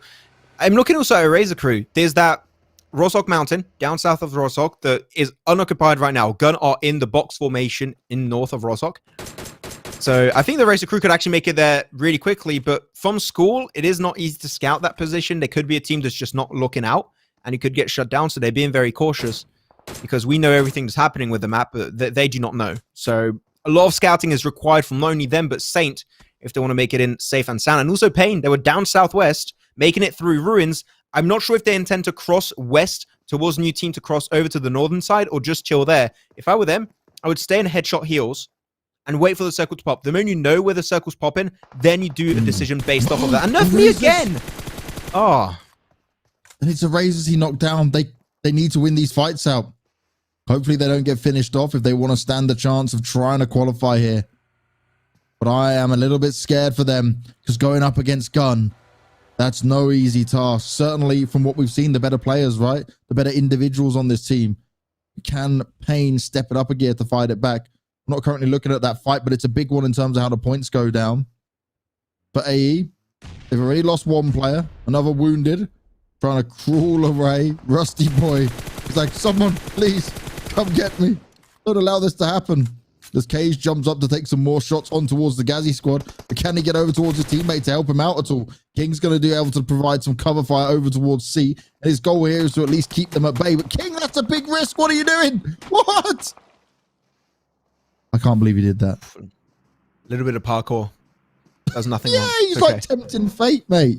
He's like, you know what? I'll just run on out after taking some shots on them and then just climb through the window. Why not? I'll let them try and take me down. I'm testing their aim. This isn't Assassin's Creed. I think he's got the wrong game here. Yeah. But overall, the circle's popping. Oh, and it goes towards Roshok again. So here, yeah, this is, unless another bunch of hardships happen, this is going to be a Southern Island position. And it reacts exactly what I said for a Racer Crew. Mountain of Roshok, down south. Stellar position to get under control.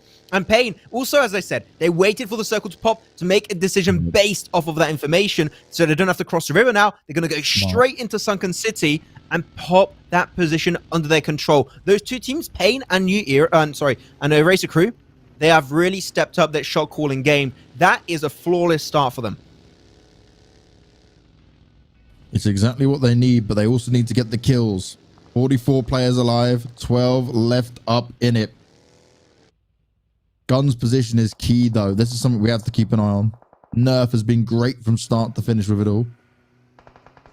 UAE spotting out. The team's rotating on by. Roshok fully occupied at this stage, but there's still enough room to at least put another team in. But they need to be careful, because look at Matrix. He's straight up in it, firing up onto him. Going for the finish off as well. He's not holding back, but Kira, he's pulling off some of his own. He wants to deliver these fight backs, but Matrix, he's unstoppable.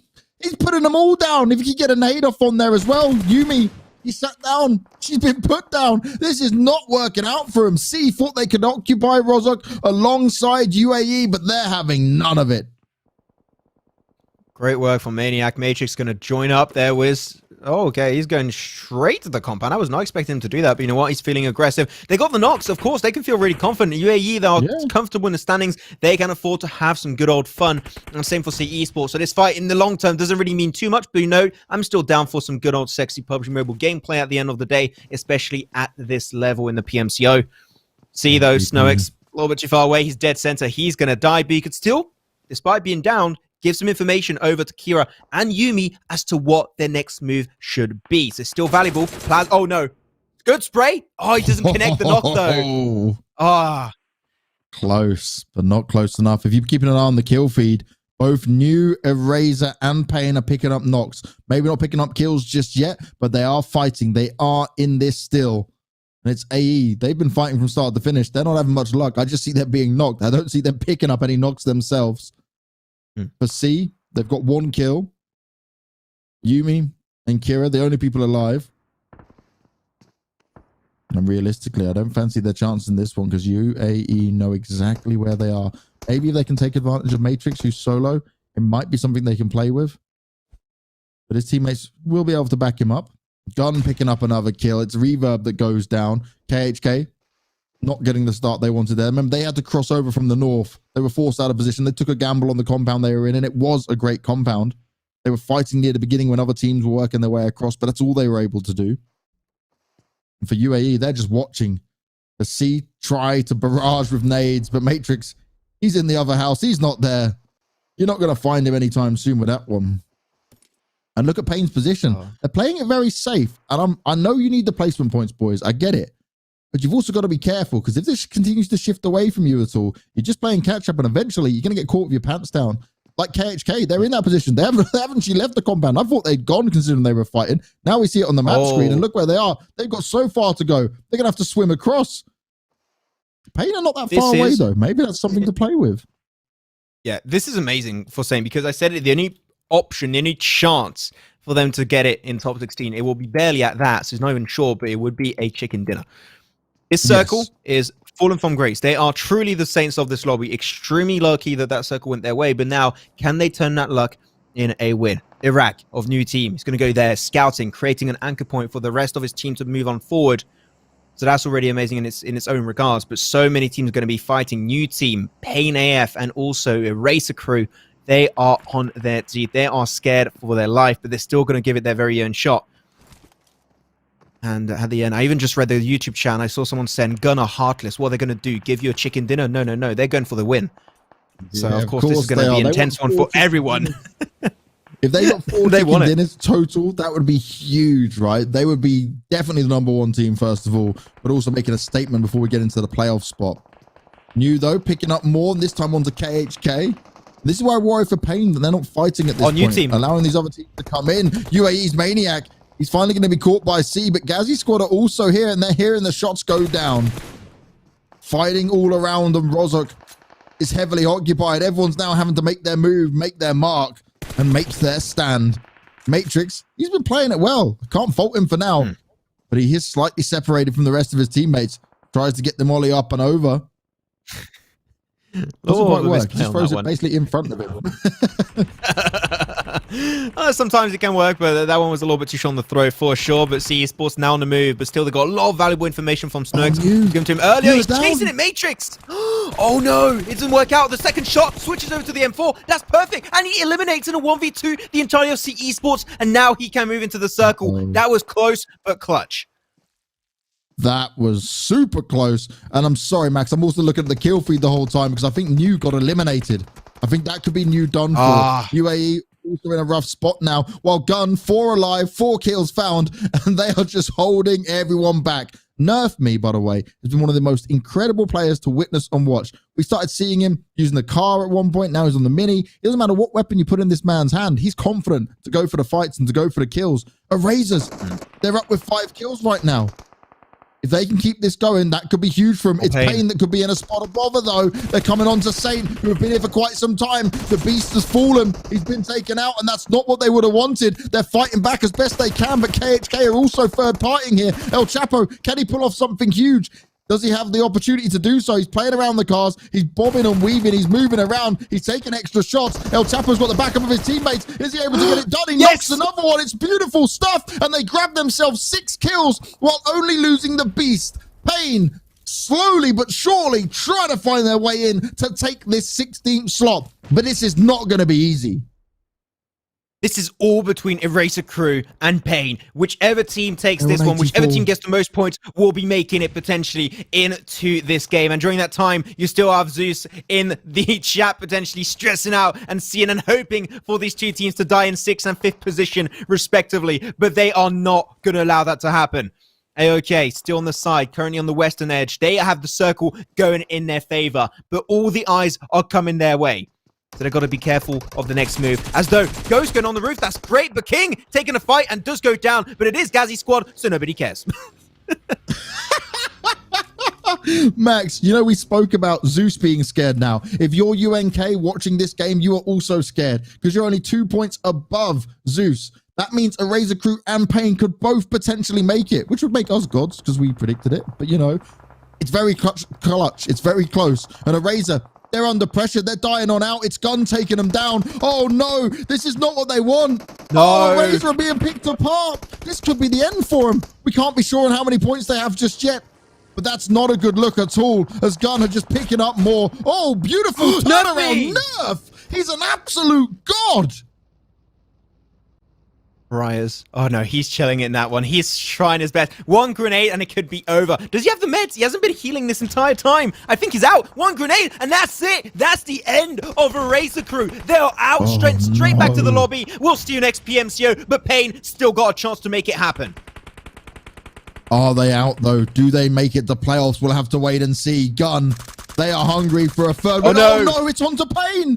This is not what they want to see. And he's coming around the side. He's got the ghillie suit and he's trying to sneak his way up high, doing more damage. And Gun, they have been non-stop fighting. Pain, they need to survive, but can they even rescue El Chapo? The smoke goes down in front of him. Slim jumps into the buggy. He's playing, I don't know, a whole different game to what we're playing, but Pain, they're fighting back. They're able to get the knock on to Plaza. Is this enough to help him out? There's so much going on with this one. He's coming to save his teammates. He wants to try and make the revive, but look, Slim around the corner. Oh no, Slim's picking him apart. He's putting him down. And Pain, that's it for him. Gunner single-handedly causing the biggest upsets in this group stage and destroying everyone else right now. Gun, the Slaughterers of Dream. That is going to be their new surname. They took down 2 teams who were fighting for the top 16. We'll have to check the standings to make sure, but I'm pretty damn sure that is the end of Eraser Crew and Pain all around. So that is such an unfortunate run of events. But now, they're still fighting. That is going to be teams trying to aim for that #1 position. We are fighting for the #1 spot. And LK of KHK, just like Reverb early on Sunhawk, waiting, lingering in the shadows, and trying to send back to the shadows the entire team of AOK as they are pushing slowly but surely towards Gun. Gun, if they win this, might be #1. I think it's pretty damn sure. Yeah, that could be huge. Gun looking for 4 chicken dinners. Before this, right, I'm just going to have a quick look. Before this, Gun had 85 placement points, 3 chicken dinners, 72 kill points. Most consistent team by far within these games. But KHK, they're jumping on up into it. They're trying to fire back, but instantly Plaza, he replies. Now it's Gun taking on AOK, and Gun, they're fighting out of the smokes. But look at Nerf Me. We've praised him so much, and he's snaking his way while the rest of the team are being focused on. He could be the difference maker in this. Skull, he has an opportunity to jump on up, but look, it's grenade time once again. Nerf Me. He needs to be nerfed. You can't nerf it because this man, he's been doing it all. No Skull jumps up, and it's not going to work out. Gun get their 4th winner chicken dinner, and I think that solidifies them as first place in the group stage. Gamers Unite Nations Africa have absolutely dominated this lobby. They said on Twitter they're going hyper, and you know what? They did. They did indeed go hyper. But you know what? I don't even want to have to talk or anything. I just want to go straight to the standings after that game. I know. If we can, if it is ready. Let's just dive right into it, please, because we are going to see all the team ready to jump into the next one. We have to set up the overlay. We're way too mate. ahead of the curve on this one. But I'm ready. But Gun, whoever in the chat, by the way, said that they are evil. You know what? I might actually start agreeing with you. That they took down the two teams in top 5. They were contesting for the top 16 position. And like, we're both going to take you down. Like, no, you're not taking our win. Oh my God, that was a game and a half. Gun have just said that we will qualify, right? That's it. They made a statement. They went out here and said, we're going to jump up. I didn't think anyone would overtake Temper. I think they're going to be on like 180 plus points. That was an insane ending. Beautiful stuff from these guys. And the rankings are through, and they've done it by miles. 185. My God. Oh my God, look. Pain and Eraser are through as well. Hey, what? It made it? Oh my God. How many? Wait. They qualified. They qualified by 4 points for Pain and 2 points for Eraser Crew. You know those early fights that we mentioned could change the course of this entire event? That fight in apartments for Eraser Crew allowed them to qualify. Huge. So right now, Fallen 5, big, heavy handshakes to you, my friend. You allowed them to make it on through. Thank you very much, my dudes. Max, we gotta say, for everyone in the African region, this 16 is the 16 that are making it to the playoffs. Gamers Unite Nations top it. They dominate, and we didn't expect anyone to overtake Temper, but they hyped themselves up, they hyped us up, and they hyped up the entire region with that epic display. 4 chicken dinners in there, 100 placement points, and 85 kill points. Wait. Not only did Zeus get kicked out, Team UNK got kicked out too. Yeah, that's what I mentioned. UNK I didn't even hear it. I was focused on everything. Oh my God. I was focused on so many different things. Let's look at the next ones, Max. Come on, calm down. Look, UNK have gone. Zeus have gone down. They thought they were safe. And this is what I said. Remember at the beginning of this game, I said, we've been talking about Zeus, but it was just 2 points that UNK could have also gone as well. And look at them. So in this game, what did we see? We saw Pain got a placement of 4th, but they got 6 kills for 14 points. And then Eraser got a placement of 5th and then 6 kills for 12 points. That's all these guys needed. Huge plays. Incredible stuff. Oh, what this lobby next time is just stacked now. Man, that was... I don't know what to say. And normally with casters, we should be able to know exactly. We should know what we should say, but I just don't know anymore. But at the end, as you just said, Banks, the next games, our finals for this African PMCO are going to be to the next level. We're going to be triple S tier on that one for sure. And unfortunately, we see some teams that I would have loved to see so much of, especially, for example, New Team. And now that I think about it, now that I think about it, I feel so bad. New Team, they would not throw that Miramar game, they would have qualified. Oh no. I know. Oh no. It's going to haunt them. It's going to haunt them so much.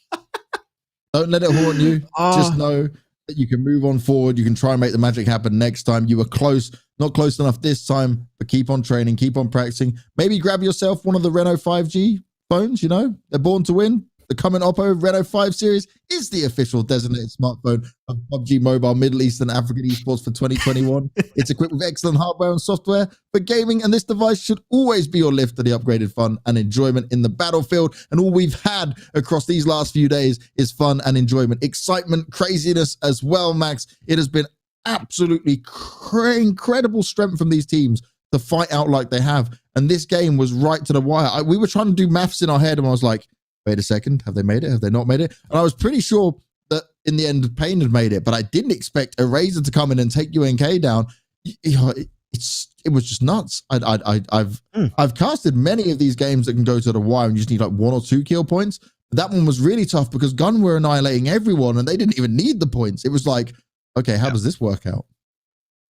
And also, you got to keep in mind that New Team, if they were able to get in that position and potentially get rid of AOK, they would have been in that spot. Yeah. They could have actually also potentially contested for that top position. It was down to 4 points for Eraser Crew, and it was down to, no, was it for Eraser Crew or not? Oh, wait a second. It was down to 4 points for, okay, I'm getting there. It was down to 4 points for Pain and down to 2 points for Eraser Crew. So it was down to the wire for sure. It was just last second. Those few little kills.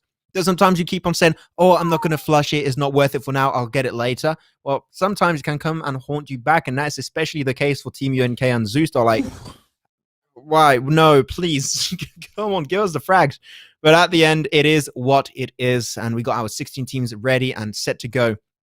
But now you're looking for these teams that barely qualified for the top 16. Now you're in the next level. You're in a big boy lobby for the finals. You got 3 days to rest and train. Got to do both of those things. Also, you got a good anime coming out on Tuesday, so that's a good thing. But don't get anime is anime or PMCO. Okay, you got to make a choice. You can't do both. I watched anime, and dude, I did not participate in PMCO. I could not make it. So PMCO should be your next focus for the finals.